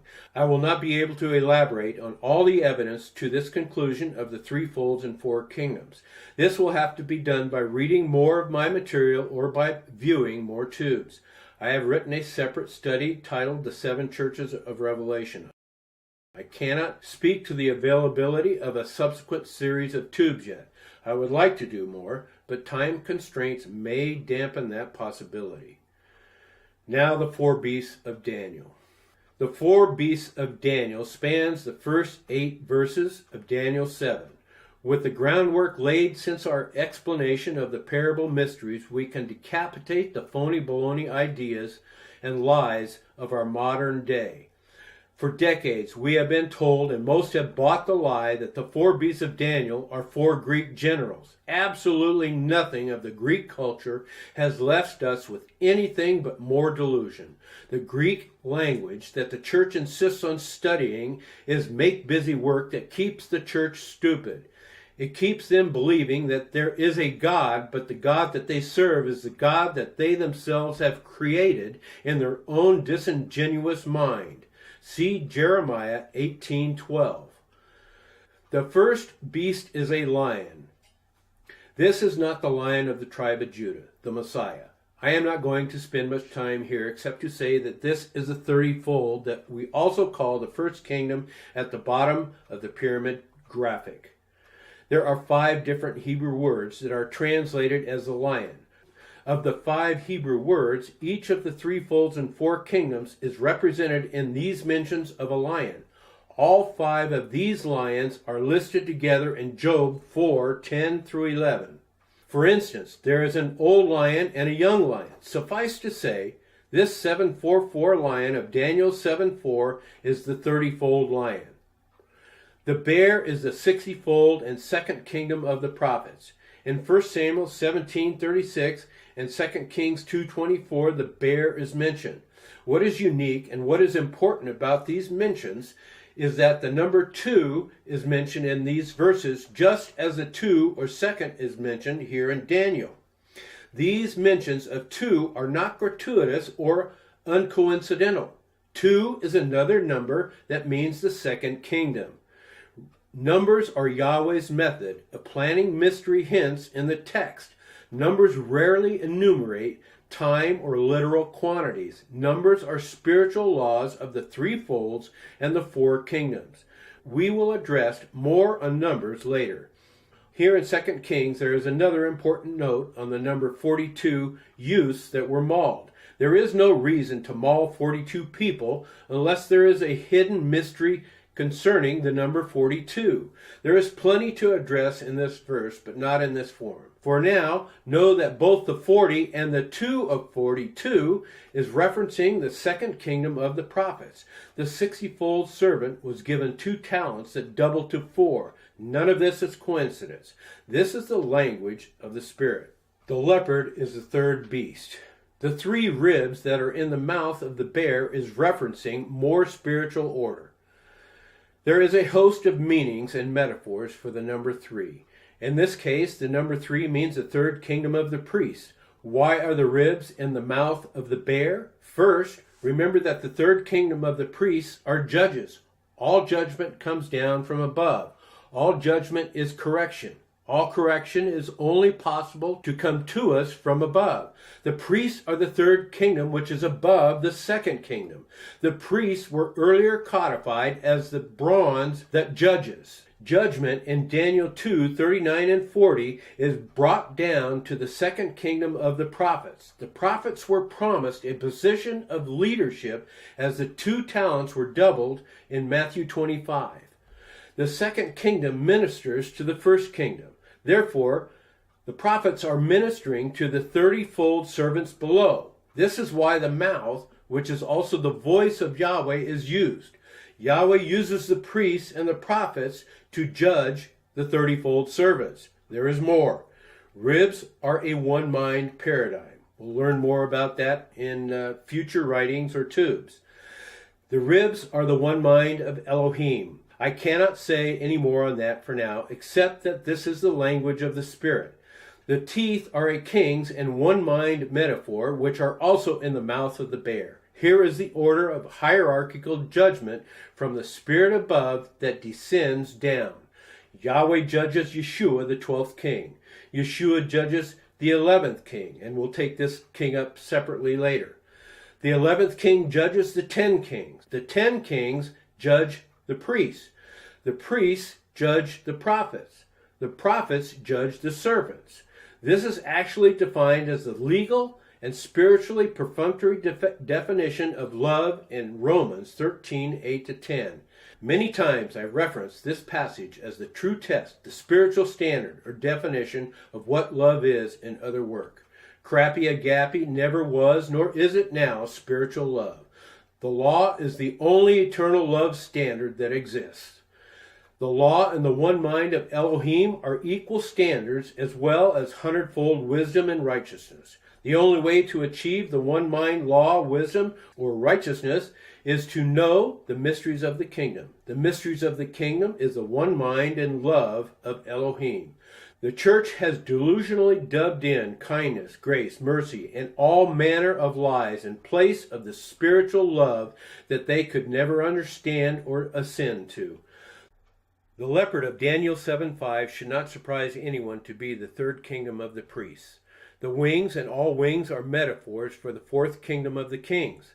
Therefore, we are not surprised to find that there are 4 wings and 4 heads accounted to the leopard. Why? Because the fourth kingdom rules and judges over the third kingdom. The kings also have the one mind of Elohim. Look at the pyramid graphic. The 4 heads is a reference to the one mind of Elohim. Both the third and fourth kingdoms are in the blue section of 2416 light.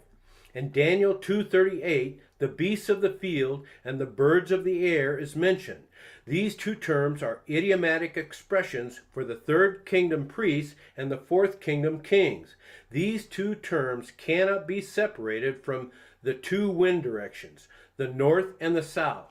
The birds of the air is the north, and they are the kings. The beasts of the field is the south, and they are the priests. Look at the pyramid graphic. The beasts of the field are in the south, where the 2 lower kingdoms are, because this is where the 60-fold hills are, and the 30-fold earth is. The priests and kings are aloof. They are above. If one captures the essence of this order, then one has begun to see and hear. This has never, ever, forever been taught in a Torah portion study. Do a word search on strong numbers 2416, 6828, 5774 and 5, 5045, 1864, and other related words or cognate words. These words harbor some amazing mysteries if one takes the time to look them up. Tracking the fourth beast, which has 10 horns and a smaller 11th horn, is a very simple process now. The fourth kingdom of the kings is a destroyer and crusher, as Daniel 2:40-45 tells us. This 6523 iron, or for that matter the 1270 iron, this metal is the Messiah, no matter where it is written. This kingdom destroys all the other 3 kingdoms in verse 44. Spiritually speaking, all destruction, consuming, destroying, or any similar words, these are all fourth kingdom kings that do the destroying. What do they destroy? Sin. That's it. Nothing else. There is no blood or death in spiritual destroying. They consume and destroy sin in the manner that I just explained a few minutes ago in the top to bottom order. They teach the laws of Elohim according to the order of Romans 13:8-10. No greater love has a man than he lay down his life in the manner of love for another. Even the church knows that horns mean power. The only problem with their horizontal thinking is that they are looking on the earth for someone to appear that will fulfill their jilted and skewed perspective of Daniel and Revelation prophecy. The word Antichrist is used prolifically, yet the Antichrist word does not exist in the word. The 10 horns are 10 kings, period. Let's draw an inference to the spiritual meaning of a king so we can witness more passages that designate the number 10 as a king. Our first measure was when the 5 talents was doubled to 10. 5 is the number for a priest, and when doubled, his stature is that of a king. For the life of me, I cannot figure out why no one has figured this stuff out for the past 2,000 years. It is so simple to see, and there are so many witnessing verses. The first warning is to beware when the word women or woman is used in the mysteries. There is no gender-specific connection. We saw this earlier in the virgin's parables. We need to stop thinking literally. The most quintessential 10 example, aside from Daniel 7, that represents the king as a metaphor, is found in Leviticus 26:26. It reads, "When I have broken the staff of your bread, 10 women shall bake bread in one oven, and they shall deliver your bread again by weight, and you shall eat and not be satisfied." These 10 women are not gender-specific women. The woman is a metaphor for a marriage. These are kings. The woman, the kings, are married to Messiah vicariously through the marriage paradigm of the supper with the Lamb. The marriage means they have the one mind of Elohim. A king is a spiritual title, not a person. A title of a king, therefore, attends either a man or a woman, just as the virgin would. We have to let go of the literal text in order to see and hear the mysteries of the kingdom. In Zechariah 8:23, 10 men take the wings of another man. Don't try to use your bowl to read too much into this verse. This is simply a veiled reference to the kings of the kingdom. The 3671 skirt are wings. This is a fourth kingdom paradigm of the one mind metaphor for the kings. In Judges 20:10, 10 men are taken out of every 100. Translation: the 10 kings are 100-fold, just as we see in the pyramid graphic. An even more proper translation for this line would read, "From out of the 100-fold comes 10 kings." This verse continues and says, 100 out of 1,000. The number 1,000 means a king. Remember Moshe? 1,000s, hundreds, 50s, and 10s? The 1,000 is a king, and then this time the number 10 is the 30-fold in Exodus. That's right, sometimes Yahweh shakes things up a little. It is like dancing. When the feet of his Ezekiel wheel go left, go with him. When he goes up, go with him. Then, sometimes I can't tell which direction his feet are going, so I hold still and don't make up a direction. The outer wheel of Ezekiel is the one mind of Elohim, as we are reminded by the anchor point verses of Revelation 17:13 and 17. Part B of the Judges 20 and 10 verse is then translated, from 100 comes 1,000. That is, from the 100-fold comes the 10 kings. The pyramid graphic concurs with this completely. In the pyramid graphic, the 10 kings are those thousands with both a lamp and oil. They come from the third kingdom of the priests. To finish up on Judges 20:10, 1,000 is out of every 10,000. The number 10,000 is a metaphor for the 11th king. In other words, out of the first 10 kings will come the 11th king, who sits in the gate of the 12th king in Daniel 2:49. This is precisely what we will see when we return to Daniel 7. The little horn is the 11th king that comes out of the 10 horns. Seriously, think about this. For thousands of years, this language and these hidden secrets have lain dormant, waiting to be uncovered. Now that we have the keys and know the parable paradigms, we can reveal the answers. The paradigms are the hidden mysteries of the kingdom that reveal the secrets. Reading the Bible is no longer an exercise of futility. These hidden secrets are the same as Elohim whispering in our ear and giving us certified and quantifiable evidence that the Bible was indeed inspired by Elohim. We have proof that God exists. Think about the magnitude of this. God is not an ethereal, intangible being. He alone, He gave us this knowledge. Changing garments and changing wages 10 times comes up a bunch of times. Most people intuitively know that something is up with this language. Yahweh is telling us that something is happening in these texts, and it is more than meets the eye.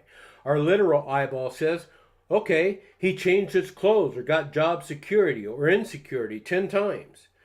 These numbers are like the 1,000-pound gorilla that sits on our couch. We see it, we smell it, we know it is significant somehow, but we never address the numbers. Every number and every time a number is used in the Word, it is referencing eternal spiritual laws and eternal spiritual paradigms.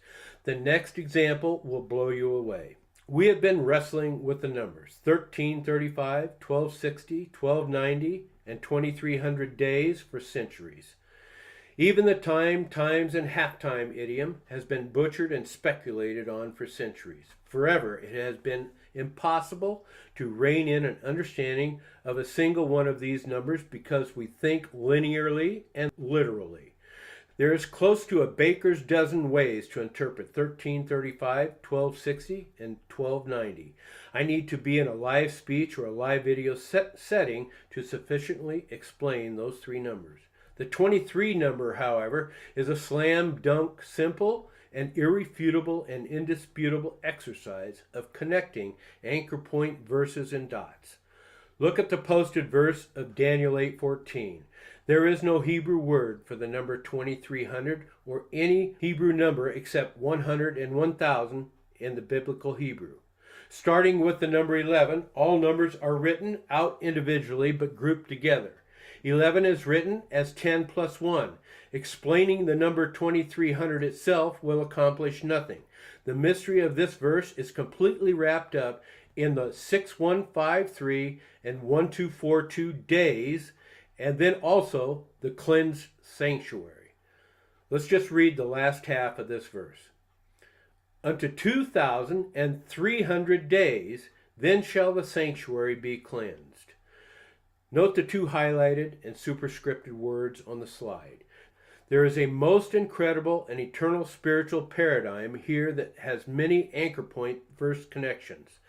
These two words will take us on a discovery journey where one will tangibly and objectively see how two separate words will turn, morph, and blossom into a most astounding eternal law of Elohim. First, I need to posit some information and then address and wrap it all up in the explanation.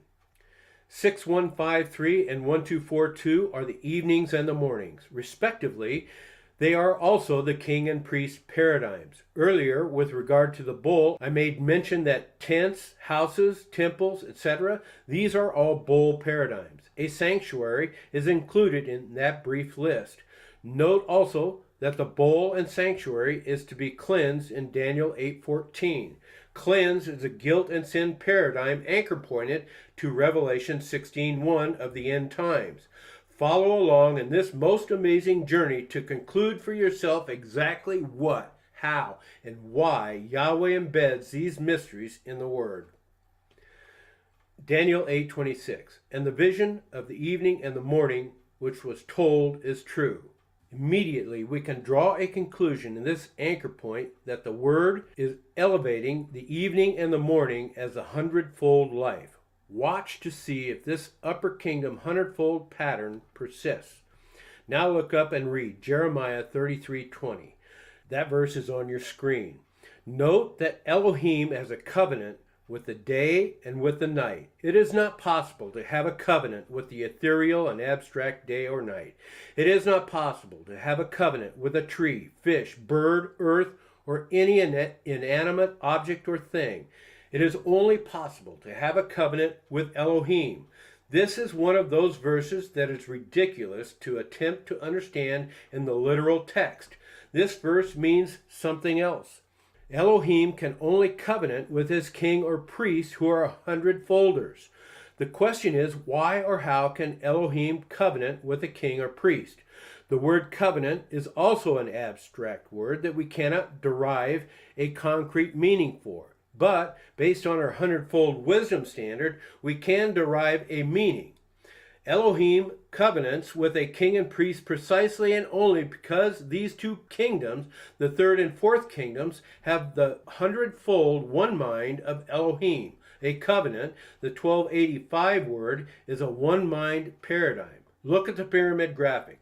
Only the blue section has the 2416 life and one mind of Elohim. It is only possible to covenant or have one mind if one quits buying and selling of horizontal lies and delusion from the intellectuals of the earth.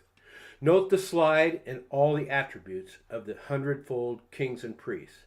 The king is not only codified and depicted as night in the word, the king is euphemized as darkness, black, dark cloud, darkness, thick clouds, and scores of other words and idioms. The king is a pillar of smoke, and the priest is a pillar of cloud. The horizontal, literal, and earthly perspective of a 24-hour beginning of a day is called the night. There is no spiritual fruit in the knowledge of the literal beginning or ending of a day or night.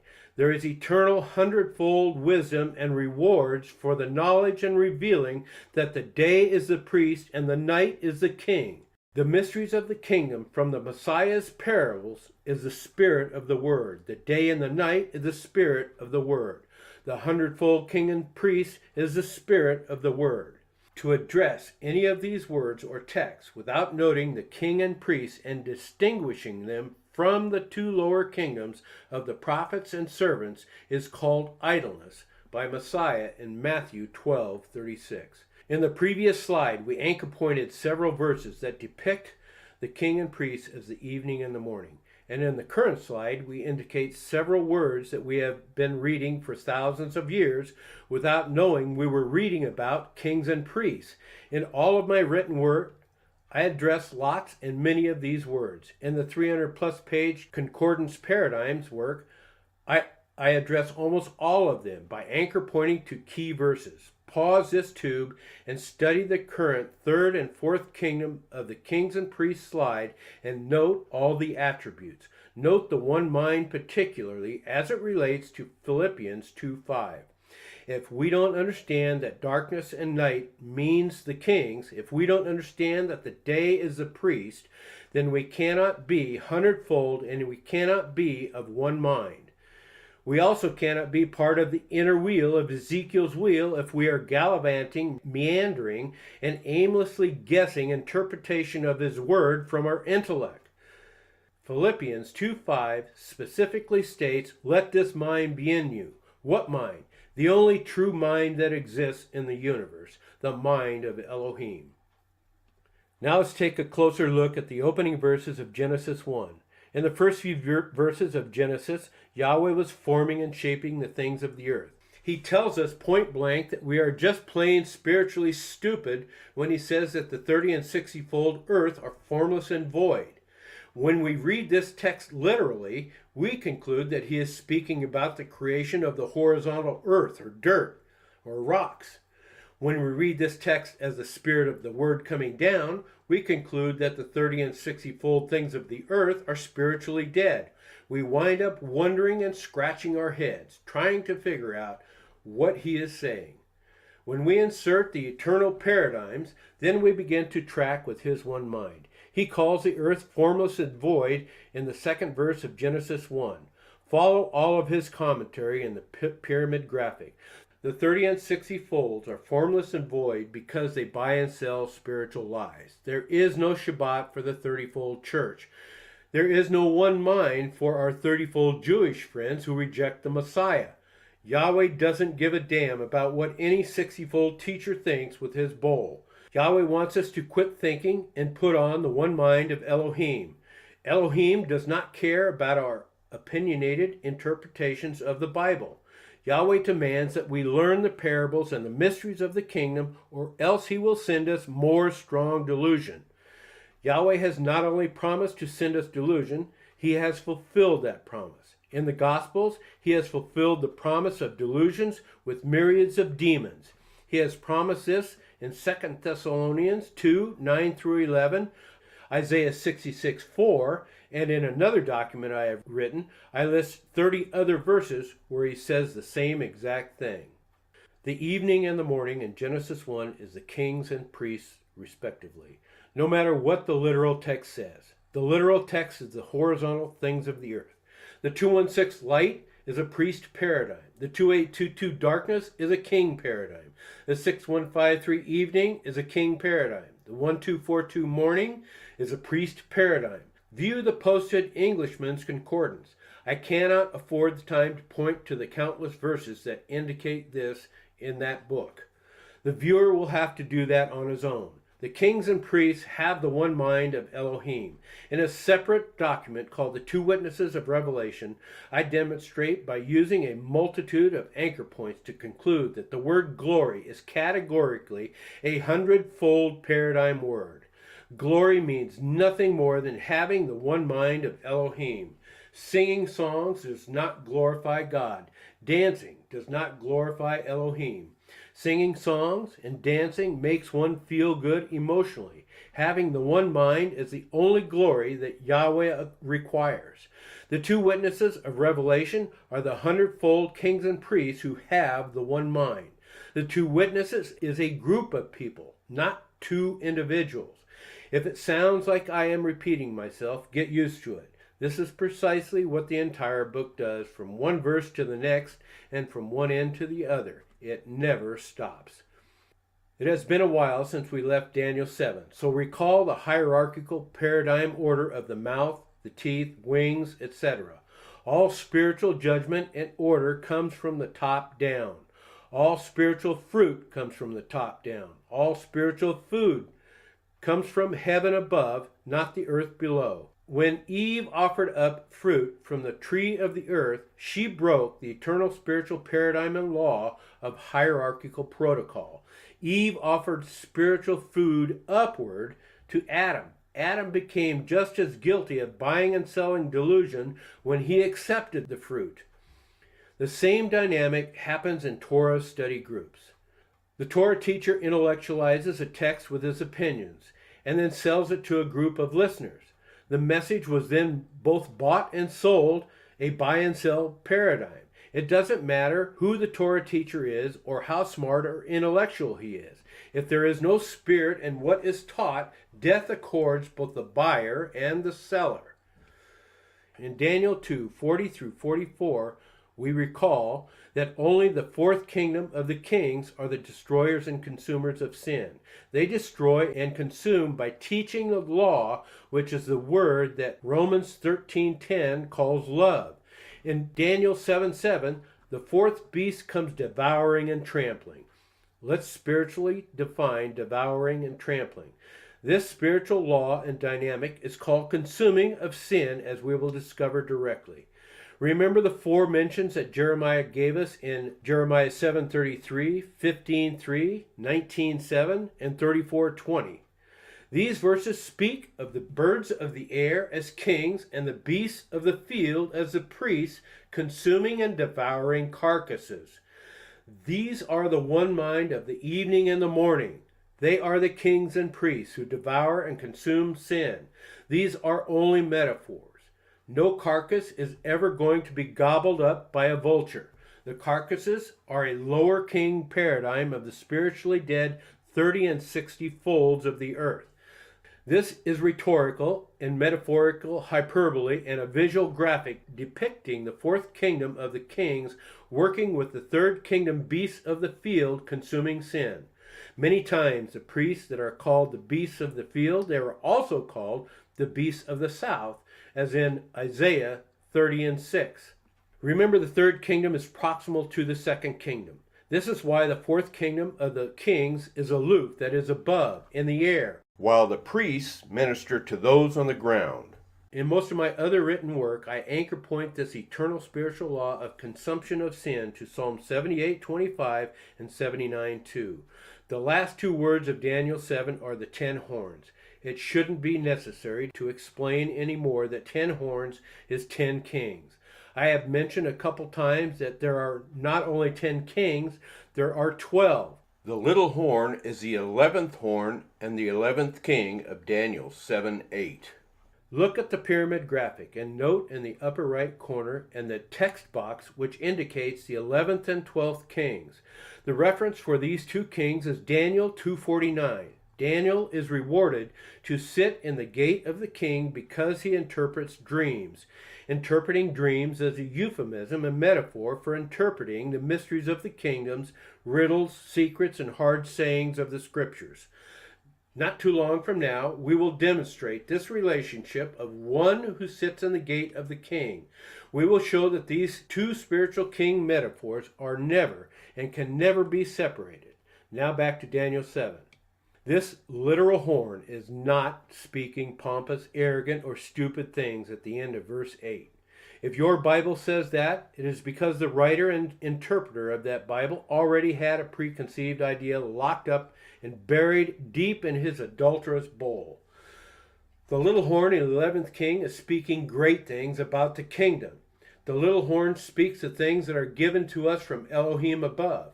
The little horn speaks the things of the kingdom of Elohim. He is sending spiritual food downward as he does in Psalm 78:25.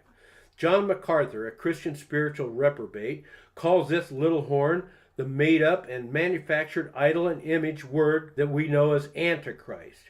This has been bought and sold millions and billions of times. MacArthur is both wrong and right in this matter. He is wrong because there is no Antichrist. He is right because there is an Antichrist. The Antichrist is any person who does not have the one mind of Elohim. MacArthur is one of the many Antichrists who do not have the one mind of Elohim. MacArthur is one of those morons who points his finger at the Jews, the Mormons, the Jehovah's Witness, or someone else who meets on the seventh day and not the first day for worship.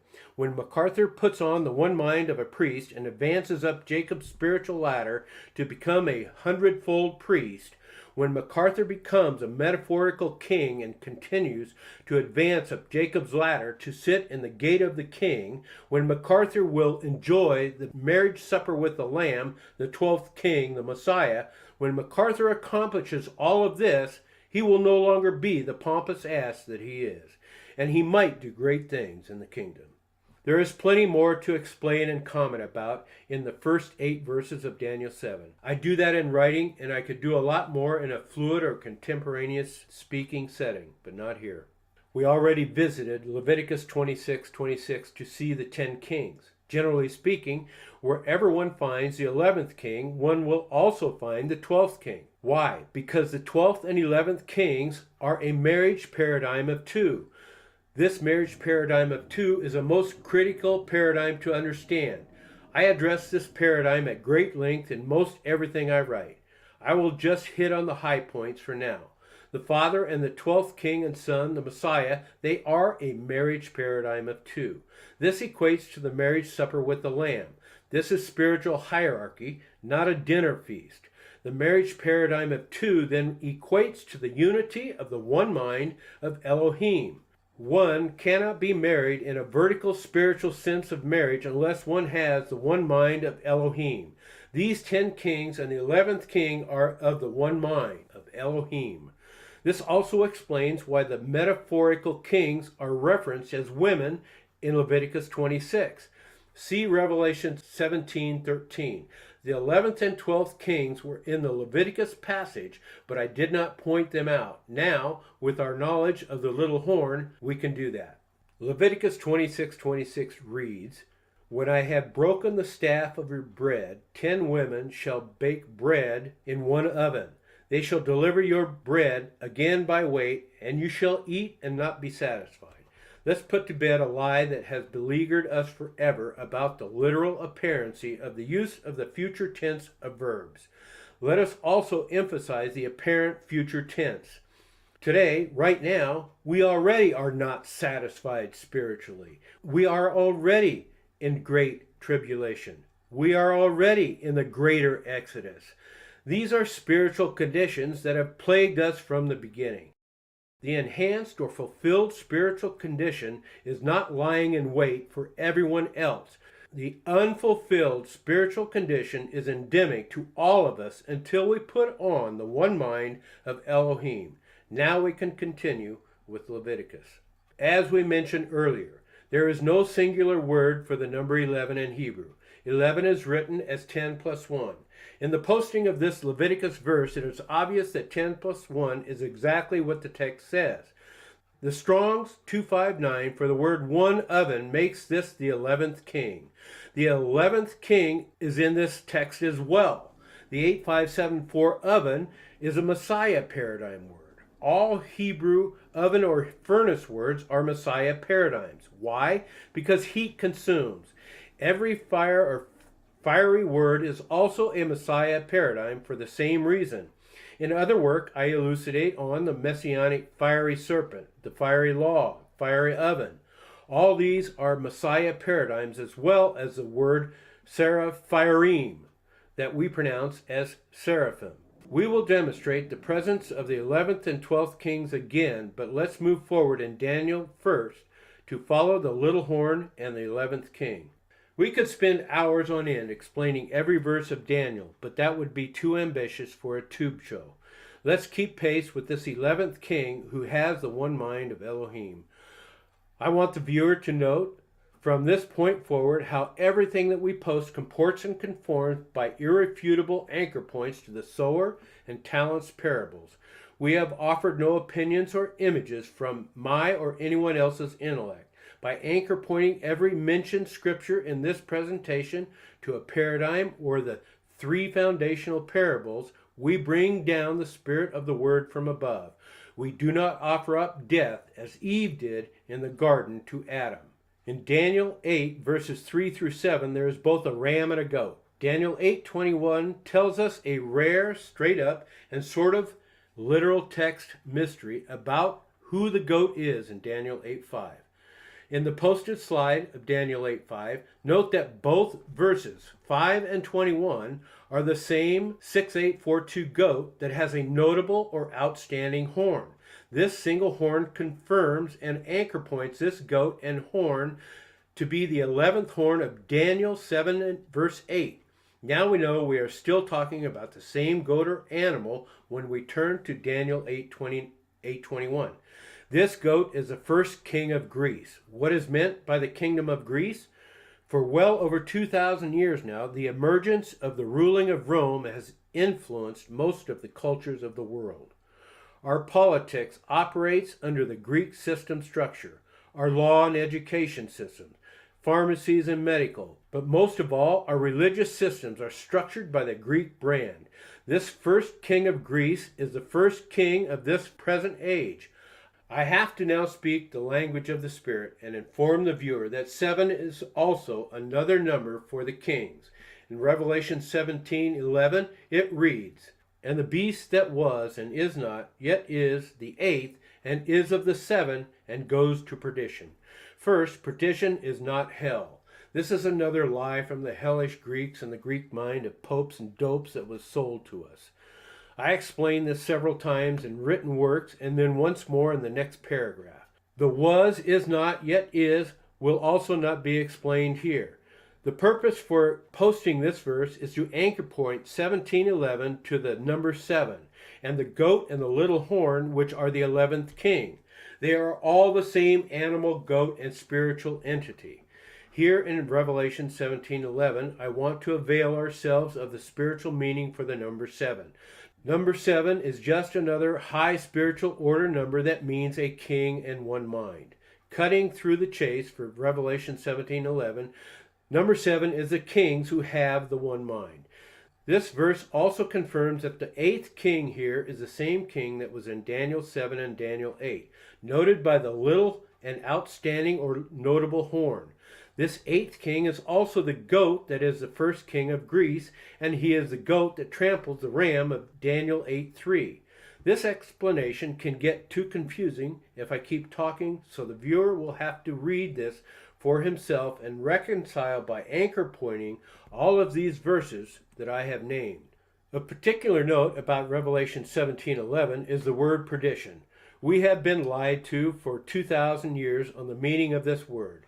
This is Strong's number 11, a cognate of Strong's number 6, called Abaddon. Number 11 is translated as destruction. The bottomless pit is the supreme destroyer. This is the Messiah, which is repeated in Revelation 9:11. This supreme destroyer is the metal iron of Daniel 2:41 through 44.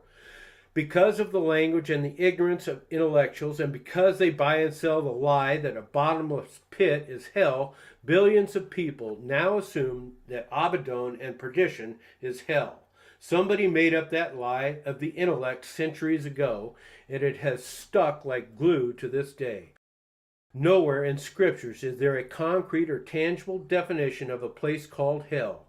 Intellectuals took those Hebrew and Greek words and conjured up a meaning from their imagination.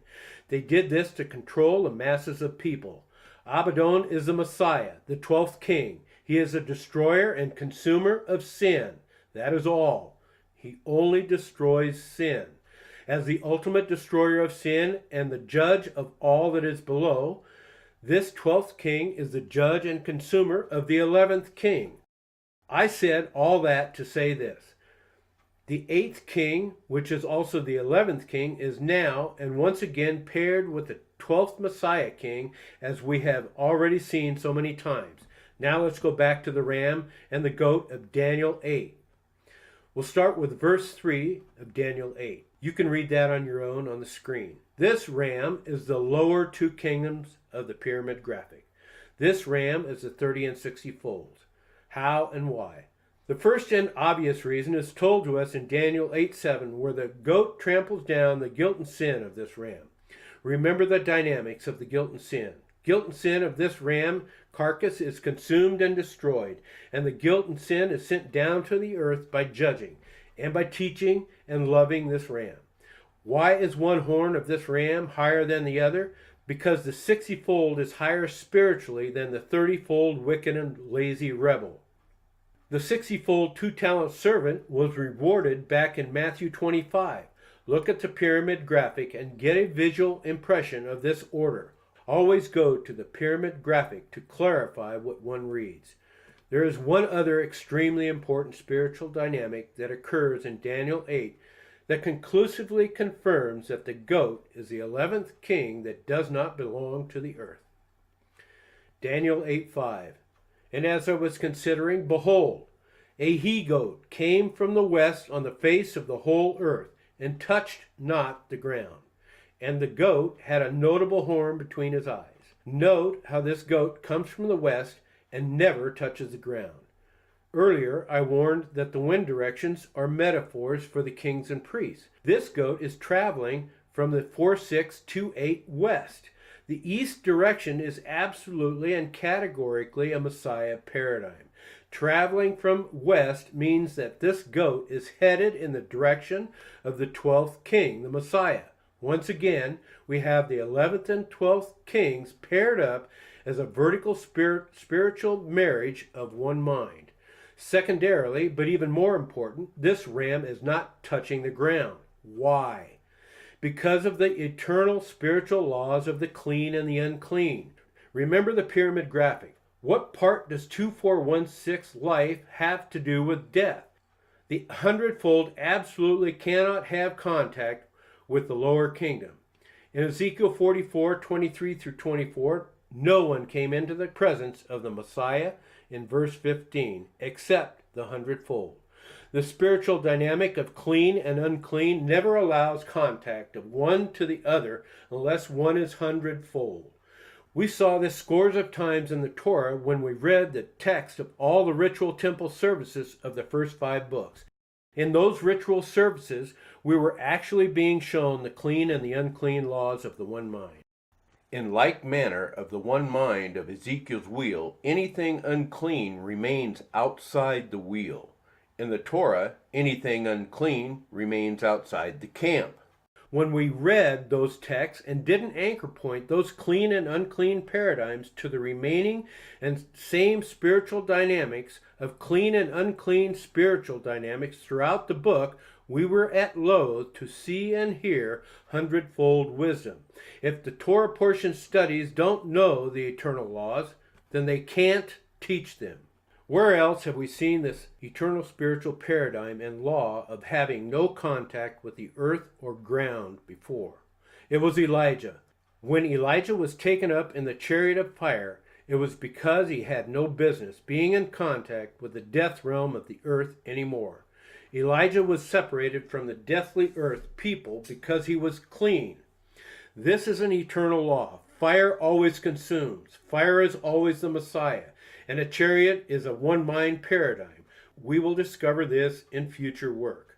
Another marriage note, when Eliah went up to be with the messianic fire, Eliah was fulfilling the marriage of the one-mind contract with Messiah. Eliah was having his marriage supper with the Lamb moment. Today, we parody this by saying having his come to Jesus moment. Eliah had completely ascended and crested Jacob's ladder, spiritually speaking. Note again the repeating pattern and eternal law of the ascending order where the 11th king meets the 12th king of fire, the Messiah. We can see the 4 corners and the 4 wind directions of the earth in Isaiah 43:5. The 4217 east is Messiah, the 12th king. The 4628 west is the 11th king. The 6828 north is the birds of the air and the 10 kings. The 8486 south is the hundredfold priest. You can't be taught this in a Torah study group. They don't know the paradigms. Whether we are talking about the 10th sanctuary in the desert, Solomon's temple, or the temple in Ezekiel, every bit of the language in these texts addresses these eternal spiritual paradigms and laws of Elohim. The 11th curtain of Exodus 26 and 36 is a metaphor for the 11th king. Why was it necessary for the inspired word to call attention to the 11th curtain? From here, we are going to eternally anchor point these Exodus texts to the little and 11th horn of Daniel 7. I have written much on the 11th and 12th curtains in other documents, so I will only hit the highlights now. Let me speak the language of the Spirit right now on the word half, so I don't have to pause to do it in a short while from now. The word half is a Messiah paradigm. 12 is the number for the Messiah. 24 hours is the number of hours in a day. 24 divided by 2 halves equals 12. 2677 or 2676 midnight is when the Messiah resurrected in the Gospels. The Messiah returns at 6672 noon in Psalms 55:17. The Messiah is the half of the time, times, and halftime wherever it is written.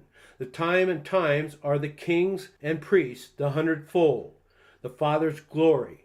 This should all be no surprise by now. And neither will it be a surprise that the 12th and half curtains of the tabernacle is the Messiah. The last thing that we want to note about the 12th and half curtain is that it is at the back end of the tent. The 11th curtain is at the forefront of the tent. In other words, one must go through the 11th curtain to get to the 12th curtain inside. This is well documented several times in other written works. Of the 11 curtains of Exodus 26, 7 through 8, they are all of the same measurement. They are of one measurement. Look at the pyramid graphic. All the kings have one mind, one measurement, just as the curtains have a one mind measurement. Exodus 26:9 has the 11th curtain at the front of the tent. The 11th curtain is the same as the 11th king. We have said numerous times now, the 100-fold are of one mind.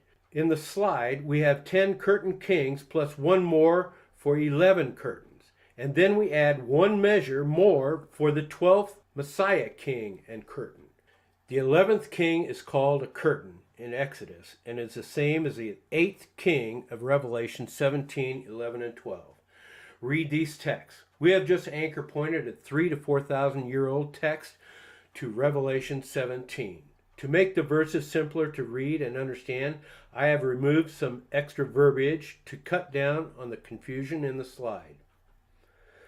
The 10 horns are 10 kings of the next age, period. In our explanation here, it may take a leap of trust or faith to see that the 8th king is also the 11th king. But I recount a multitude of scriptural anchor points that cement this eternal law as Father's law, not mine. I cannot take the time to do that here. The following are some clues. In our Exodus 26 chapter on curtains, there are 8 and 20 in terms of size in verse 2. In Jeremiah 13, 1 through 11, number 232 girdle is used exactly 8 times. This is the same word used in 2 Kings 1, verse 8 with regard to Elijah, and the same girdle or garment worn by John the Baptist. In other written work, I anchor point Elijah to 2 Kings and John to Ecclesiastes 12:7. They are the same person. There is tons more evidence, but we will get to that in due course. Also see Micah 8:5 and Ecclesiastes 11:2. Let's recount what we have done ever since the 4 beasts of Daniel. We have taken the viewer on an eternal journey and course of following specific anchor point scriptures to show that these anchor points we have laid down have been there for thousands of years. All we have done is to reveal them. These anchor points actually prove, they actually and concretely cement the idea that God is not a phenomenon of anyone's imagination. These anchor points, these ... patterns, this is the spirit of Elohim, our Creator. We have been tracking these kings since Daniel 7. We haven't slipped or fallen in that whole journey. The 10 horns are 10 kings, and the little horn is the 8th and 11th king. We have done this entirely by anchor pointing hidden mysteries of the kingdom. In Revelation 17:12, the 8th king and the 10 kings are of the one mind of Elohim. They are of the one mind of the beast because they have given over their authority to the heart of the beast of Daniel 4:16. They are of one mind because they do not buy and sell any more lies or delusion of the death realm of the earth. Earlier we spoke of the consuming of sin by the birds of the air and the beasts of the field. These are the 100-fold which have the one mind. At that time, we mentioned these consumers and anchor pointed them to Psalm 78:25 and Psalm 79:2. In the written work, I go into considerable detail to explain these texts and the consuming of sin. We will touch lightly on this subject now. In Psalm 79:2, dead bodies are given as food for them. One can read those texts and assume that these are monsters or some sort of evil or disastrous thing. But if they did, that would be wrong. These birds and beasts are consumers of sin. We want to be consumed by them. They are the kings and the priests of the next age. They are our friends, not our enemies. Psalm 78:25. Man did eat angels as food. He sent them meat to the full. Strong number 47 is usually translated as mighty or bull. One time it is translated as angels. Isn't this curious? In Psalm 78:25. This 376 man is a lower kingdom paradigm word of the 30 and 60 fold. As we explained now several times, all fruit and food of the Spirit comes from above. This 47 mighty angel is another metaphor for the 11th king. Also, as we have pointed out numerous times, the bread, manna, or food that comes down from above, this causes the guilt and sin that possesses the bowl to be poured back to the earth. All that remains is hundredfold truth and wisdom. The falling down of manna, or the spirit of the word from the 47 angel, simultaneously expunges the guilt and sin that possesses the bowl of the wicked and adulterous mind. This 47 mighty man and angel is bringing down the spirit of the word from above and feeding the 30 and 60-fold men down below by virtue of spiritual hierarchy. If you are one of those that has viewed the writer with the inkhorn as an evil person, the following should change your mind. In Ezekiel 9:4, we have the writer with the inkhorn marking foreheads. Verses 5 and 6 of that text, when reading literally, this language makes him sound like a monster. The writer is not a monster. The writer hates all the abominations of buying and selling lies of delusion. We can see that in verse 4, where he marks only those that groan and mourn because of abominations. The only abominations that exist in the spirit world are those that do not have the one mind of Elohim. Now that we understand that consumption of sin is accomplished by teaching the hundredfold of the mysteries of the kingdom, the spirit of the word, note how this changes the face and understanding of the writer with the inkhorn. The writer does not kill anyone. The writer is a consumer and destroyer of sin. He is consuming guilt and sin. When he judges people by teaching the eternal laws of the Spirit, he is loving them and laying down his life for them by the definition of love of Romans 13:8-10. The old and young men, the maidens, little children, and women, all of these words are metaphors from the first two kingdoms of the earth who are spiritually dead. Go back and look at the brown section of the pyramid graphic. They are the 30 and 60 fold. We cannot completely know this until we have more knowledge and disclosure in subsequent tubes or written work.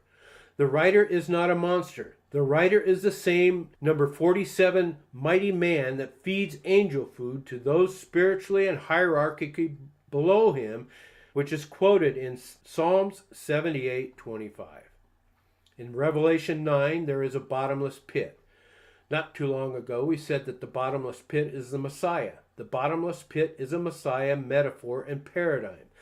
The translators had no knowledge of the paradigm, so Yahweh sent them strong delusion that the bottomless pit is hell. In verse 2, smoke comes out of that bottomless pit.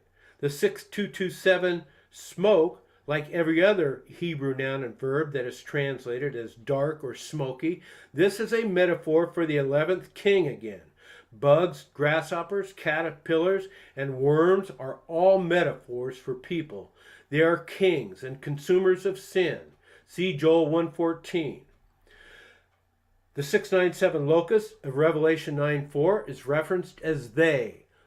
The 697 locust of Revelation 9:4 is referenced as they. These bugs are people. This is the 11th king that is released by Messiah Elohim in Revelation 9 to mark the foreheads of those that don't buy and sell hundredfold wisdom. Note again the proximity and the relationship of this 11th king to the 12th king and the 6227 smoke and 697 locust as it relates to the bottomless pit. They are never separated. In verses 4 of Revelation 9, this locust person marks and seals those that don't have the seal. That is, those that don't have the one mind of Elohim. This locust or natural beast is one and the same as the writer with the inkhorn of Ezekiel 9. Bugs don't mark people on their forehead. Bugs cannot seal anything. Bugs, grasshoppers, worms, and maggots, these are all king metaphors. Find all these words, look them up, and note the immediate and proximal text and context with which they are used. It is obvious that these are people metaphors of hundredfold order. In Revelation 13, 16 and 17, we read that no one is able to buy and sell unless they have the mark or the name of the beast. Both the 8420 mark and the 2416 beasts are one mind paradigm words. The two lower kingdoms buy and sell lies of delusion. The two upper kingdoms of the kings and priests buy and sell the fruit of the Spirit of Elohim from above. Ask yourself, do you buy and sell lies or the truth? Are you 60-fold or 100-fold? Do you either offer up opinions or buy the opinions of I think or I believe of Torah study groups? Ask yourself, do you want the mark of the heart of a beast? Is the mark the possession of a monster? Or is the mark the sign that one has or wants the one mind of Elohim? Congratulations for making it to the summary page. By making it this far, there only remains one reason why. The Holy Spirit was tugging at your heart. It is the same Holy Spirit that chose and used me to bring this message. It is the same Holy Spirit that inspired every word of the Bible to be scripted, and every word that I have spoken. It is the same Spirit that causes a bird to migrate south or a fish to spawn. There is only one Spirit and one mind of Elohim. There is not a single Torah portion teaching around the world today that teaches from the one mind of Elohim. Even though the patriarchs passed down the inspired written word, none were able to know the mysteries until Yeshua gave us the keys in the parable messages. We have repeated that many times now.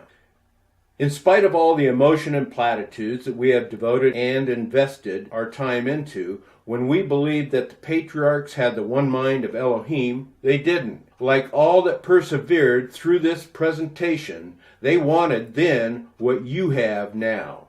This is precisely what Yeshua told us in Matthew 13, 17, and 35.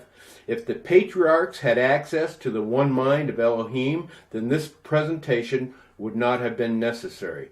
It would not have been necessary because the mysteries of the kingdom are so powerful that it would not be possible to forget it or leave it behind. If the one mind of Elohim was spoken at any Torah meeting or every Torah portion study for the past thousands of years, my words would not have had an impact on the viewer because the viewer would already have known the one mind of Elohim. There is good and better news, though. What the viewer has just witnessed is the tip of the iceberg, literally the tip of the iceberg. I mentioned earlier and many times that I have other written work. In the past, I had no other means to disseminate this eternal knowledge except by written mail. Thanks to Laura, my beautiful wife, she herself is an overcomer. Not only is she an overcomer of the revelation variety, she has endured the rigors of the learning curve of making a video presentation, recording, editing, and posting of audio, and then uploading to a tube show is far beyond my pay grade aptitude.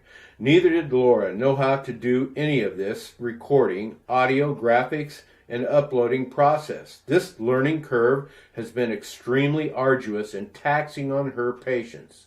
Thank you, Laura, for enduring this. Including the 300-plus page concordance that I have compiled, there remains about 700 pages of written material. It is extremely difficult to write out all the details of the paradigms. In fact, it is not even possible. With over 20,000 hours of study, I see things in the Word that boggle the mind at how Yahweh has hidden them, yet at the same time they are there. I cannot possibly write all that I have seen or know. Unfortunately, but a fact, there is much that I have revealed, not written about, and have now forgotten. They may be some lesser lessons of knowledge, but they are still part of the whole. The pursuant viewer will have to venture into these areas in his own self-study. This presentation was meant only to inspire those who want to unify themselves to the one mind. Platitudinous and sentimental Torah teachers will often say that we need to unify, to unite, or reunite. It is not possible in a million years to unite unless the unification embraces and envelops the single mind of Elohim as typified in the eternal spiritual paradigms and laws of Elohim. Is it possible for instruments, singing, shofars, dancing, lighting candles, baking bread, wearing tzitzits, growing beards, etc., ad nauseum? Is it possible that there is one jot or tittle of hundredfold wisdom in any of these things? There is not. Name one thing in that short list that bears one single iota of spiritual fruit. Name one thing in that list besides tzitzits or growing a beard that is deemed to be a commandment from Yahweh. On the outside chance of the two exceptions of the tzitzit and beards, if one refused to do either, which sin of the two sins of blasphemy would that fall under? Who has not worked on a Shabbat when the command is to not work? What happens to those sins of breaking a proverbial commandment? In the end, if they are committed, they are forgiven.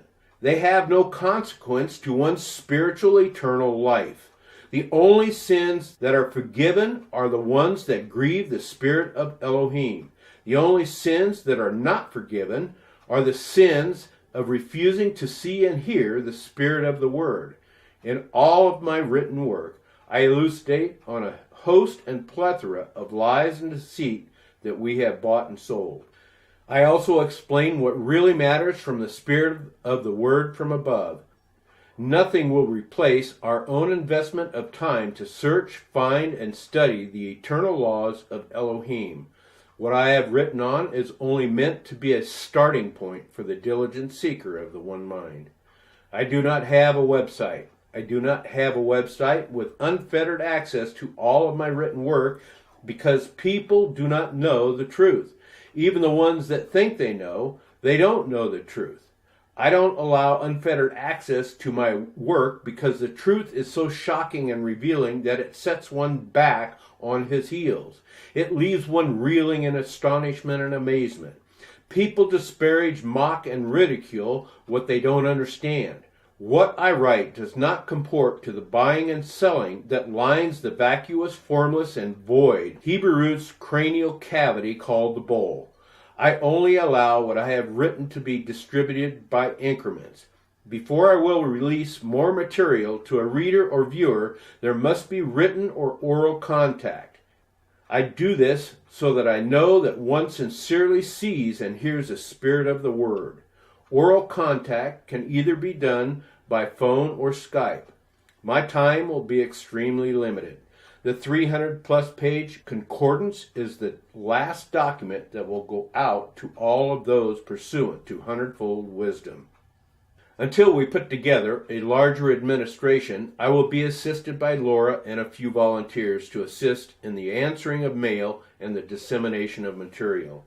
We will not have time to answer redundant, frivolous, or antagonistic mail. If one is going to write us or post on the tube channel called Wormwood, please do not write frivolous things such as "I like this" or "wow" unless one follows up with something substantive that confirms hundredfold wisdom or causes another to continue to investigate the truth. Take your time in written construction of sentences. If I will instruct the others, if we cannot make sense of a comment or question due to incomplete thoughts or poor sentence construction, it will be deleted or not responded to. I say this as a practical matter of expediency to disseminate this work of hundredfold wisdom. I hold no animosity to anyone who has difficulty in this area. It is simply a matter of achieving the highest result possible with the least amount of effort. I have spoken the truth of the wisdom of the Spirit. If the viewer disagrees, view again until one does get it. If the viewer disagrees, it is because the Spirit has not visited the viewer or the viewer has not applied himself. We will have no tolerance for dishonesty in one's approach or insincerity to know the hidden spiritual laws of Yahweh Elohim. If one is part of a church or Hebrew roots organization, it is assumed that one is a seeker of truth. I can't fix the dishonesty and insincerity of the church, and I can't fix stupid. We will not even try, beyond answering sincere questions. Requesting the 300-page concordance is out of the question before one has gone through the prescribed protocol. Please do not waste our time by prematurely requesting it or any other material out of protocol sequence. The following is written material that is available to all. The first writing was put together in October of 2015. I wrote it with all the knowledge and wisdom that was available to me at the time. The same is true for the first 5 written works, which were written consecutively and immediately following each other until completion in about February 2016. I continued to write and study throughout the 2016 year, even to this day. After the first 5 works, I continued more study. I wasn't sure if I was going to find much more significant wisdom with my continued studies, but I was seriously wrong. The last studies of the 8 to 9 count bevy of studies was written in April and May of 2016. Since May of 2016, I have been doing more research, study, and writing more commentaries in the concordance work. Accordingly, and with Laura's help, we have uncovered some very base and root eternal spiritual paradigms and laws. These were always known, but we learned how to rename these paradigms and anchor point them to specific other scriptures. By anchor pointing a given and known eternal paradigm law to a known scripture that repeats the paradigm in the hidden language, it lends and brings credibility to Elohim as the author instead of me, the writer or presenter. I am just the messenger. Having now explained this, most of the available written work does not reflect some of these newer and renamed paradigm values. That does not, however, change any of the wisdom already written. The newer paradigm values are all covered and written in the 300-page concordance work.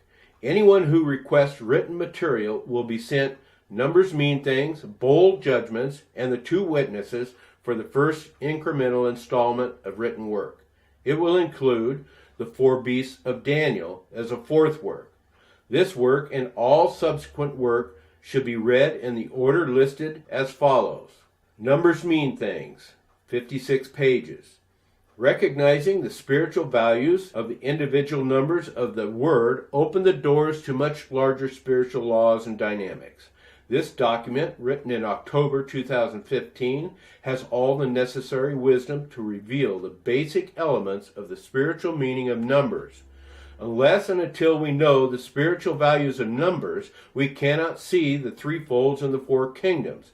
Without the knowledge of the numbers, we cannot see the king and priest, the priests, or the servants of the next age. Without the number paradigms, we could never understand a thing about the 4 beasts, Daniel, Revelation, the poetic, and for good measure, the narrative texts. In other words, it is impossible to have any spiritual comprehension of the hidden manna from above without the wisdom of the numbers. The second study that one should read is called the Bold Judgments of 36 pages. This document reveals the metaphor of the bowl judgments. The bowl is a metaphor for thoughts of images and idols depicted by the bowl judgments. From the understanding of this knowledge, we can then go to gain the wisdom of why Yahweh incessantly rants, raves, and rages on about sin. The bowl judgments actually teaches us what sin is. Bold judgment sets us at the doorstep and threshold to understand what the 2 sins of blasphemy are and how they work. The third study is called the 2 witnesses. It is 37 pages.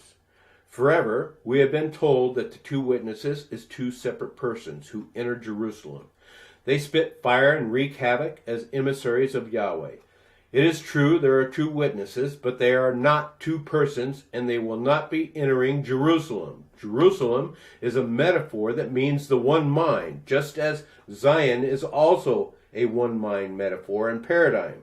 The 2 witnesses are 2 spiritual bodies of people. They are the kings and priests. In this document, we finally come to know what the concrete, tangible, and objective meaning of the word glory is. We can finally dispense with platitudinous sentimentalities of giving glory to God. The only way to glorify God is to quit buying and selling lies and delusion. One of the cognate words for glory is the word liver. The liver is located anatomically over the kidney. Note, the liver is above the kidney. It is over the kidney. There is only one liver and there are two kidneys. On the pyramid graphic, what single fold is over the other two folds? The 100-fold is over the 30 and 60-fold. Be sure to compare folds, not kingdoms. The kidneys are two. The two kidneys represent the two lower kingdoms that are consumed by the upper kingdom. Hence, the liver is above or over the kidneys. In the temple services, note that the liver is never burned. However, the kidneys are always burned. The shadow picture and metaphorical object lesson is that the upper kingdom will consume all the guilt and sin of the lower kingdom. All the temple services depict this hierarchy of order. In addition to the first three studies will be the four beasts of Daniel, which consists of 72 pages. This work should be read only after Numbers, Bowls, and Two Witnesses. This work was a separate work that was sent out in a mailing of June 2016. It details much of the paradigms of Numbers, Bowls, Two Witnesses, and false prophets. The second installment of written work is the false prophets and the two women of Revelation. No one will be given these two written works unless it is deemed that they have fully embraced the spiritual laws and dynamics of the Numbers, Bowl judgments, and the Two Witnesses. I amp up the judgment language a little bit about who the present-day false prophets are in these documents. I have been chosen for this assignment of presenting the eternal laws of Elohim. I am one of the 100-fold. That makes me a judge. I begin to take sharp aim at the most prominent offenders and perpetrators that engage in the abominations of desolation. I do it in the same fashion of disparaging judgment as Yahweh Elohim does in both the poetic and narrative text. This is by the authority, command, obligation, and instruction of Revelation 9, but specifically of verses 4 and 5 of that chapter. There are many others out there who are part of this elite core and host of Elohim. They are judges as well, and they will be doing the same thing as a judge is called to do. They are called the many waters. They are the voice of the many waters of Elohim because they have the one mind of Elohim. They too are the goat of Daniel 8:5, and they will trample the 30 and 60-fold ram of Daniel 8:3. We will be furious and merciless in our efforts to eliminate the abomination of desolation. The second installment of written works will include the false prophet of 34 pages. Like the two witnesses of Revelation, they are not two persons. Neither is a false prophet a single person. The false prophet is the 144,000. The false prophet is the lower kingdom of the pyramid graphic. The guessing game about who the false prophet is completely and totally eliminated in this document. The false prophet is the church and the lower kingdom. The false prophet is those that do not know, teach, or preach the eternal laws of the one mind of Elohim.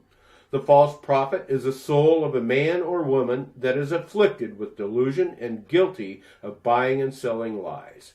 The false prophet is therefore afflicted with the abomination of desolation. The false prophet is the ones who insist on engaging in the rote traditions of men.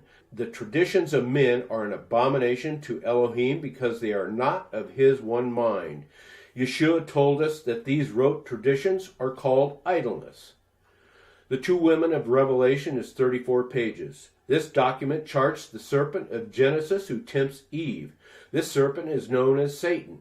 What we have always been told is that Satan is its own spiritual entity and power that is unilateral, apart from Yah.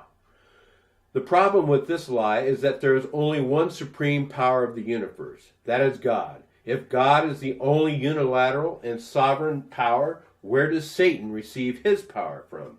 In Revelation 12:9, we are given some very deep, cryptic, and irrefutable evidence about exactly who Satan is, how he works, and why. This document is one of those that cannot ever reach the hands of anyone who is not ready to receive it. The last two works in the final installment before the concordance is distributed is Gog and Magog and the Seven Churches of Revelation. Gog and Magog is 75 pages. I didn't receive hidden mystery knowledge of Gog and Magog until the first 5 works were written in 2016. There is no war in Ezekiel. War is a metaphor for spiritual warfare of the mind. The only battle we want to win, or the only battle that Yahweh ventures to win, is that of conquering the noise inside our bowls. These are the lies and the delusions of our minds that need to cease in this epic battle. Gog is the 12th king and Magog is the 11th king. The Hebrew prefix and letter mem means from or out of. The 11th king is from and out of the 12th king. These two kings lead the battle to conquer the guilt and sin of lies and delusion. The language of Ezekiel 38 and 39 was written to appear as though there is a physical and horizontal war on the earth. It is only one of many thousands of paradoxes in the Word.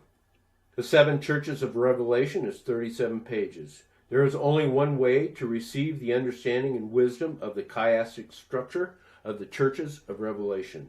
This document does a complete and thorough job of explaining this incredible picture of the 3 folds and the 4 kingdoms. It also takes one into parts unknown of the latter chapters of Revelation with particular note of the small and the great books. Finally, the Concordance Paradigms. The Concordance Paradigm document is well over 300 pages as of May 2017. It is in a constant state of flux when I am working the paradigms. I continuously find more hidden mysteries. This work is an available tool to use to gauge and track what the narrative and poetic texts are communicating from the hidden depths of the Word. Every noun and verb is associated with one or more spiritual laws that we call paradigms. I have not done an audit count, but I would guess that the 3 most prominent paradigms are buy, sell, guilt, sin, and the one mind paradigms. They comprise over 80% of the biblical Hebrew nouns and verbs. I use a total of about 30 paradigm acronyms that are viewable in a slide of one of the excerpted 4-column pages earlier in the presentation. The 4-column sequentially numbered Hebrew words consume about 22 pages of the 300-page document. Although it is part of the 300 pages, I have cut and pasted the 22 pages into a separate document to be used as a separate reference tool when studying. This expedites and facilitates study time when it is spiral bound. I have no idea how many individual written paradigm commentaries there are, but they cover almost 250 pages of the 300. Now concerning some administrative matters. The first 3 written studies plus the 4 beasts are sent out gratis. This amounts to 200 pages of work. I have sacrificed everything for the past 7 years to dedicate my time to this endeavor. I made the decision over 7 years ago that I must begin to prepare for the future. I sold, gave away, or walked away from everything I owned for the past 50 years. This includes a vehicle, property, and business possessions. I cannot operate from a meager Social Security income anymore. Laura has done the same thing, except that she has a car. All the possessions of Laura and I combined, we could fit everything in her SUV car. We need to make a change financially in order to get the truth out about the wisdom of the mysteries of the kingdom. For the first installment of the false prophets and the 2 witnesses of Revelation, there will be a fee of $100 for these 2 studies. The third and final installment of Gog and Magog and the 7 churches will be an additional fee of $100. Once I receive the total of $200, I will then release the 300 plus concordance paradigms, which includes the 22-page sequentially numbered paradigms. To continue this eternal spiritual journey, visit our YouTube channel called Wormwood.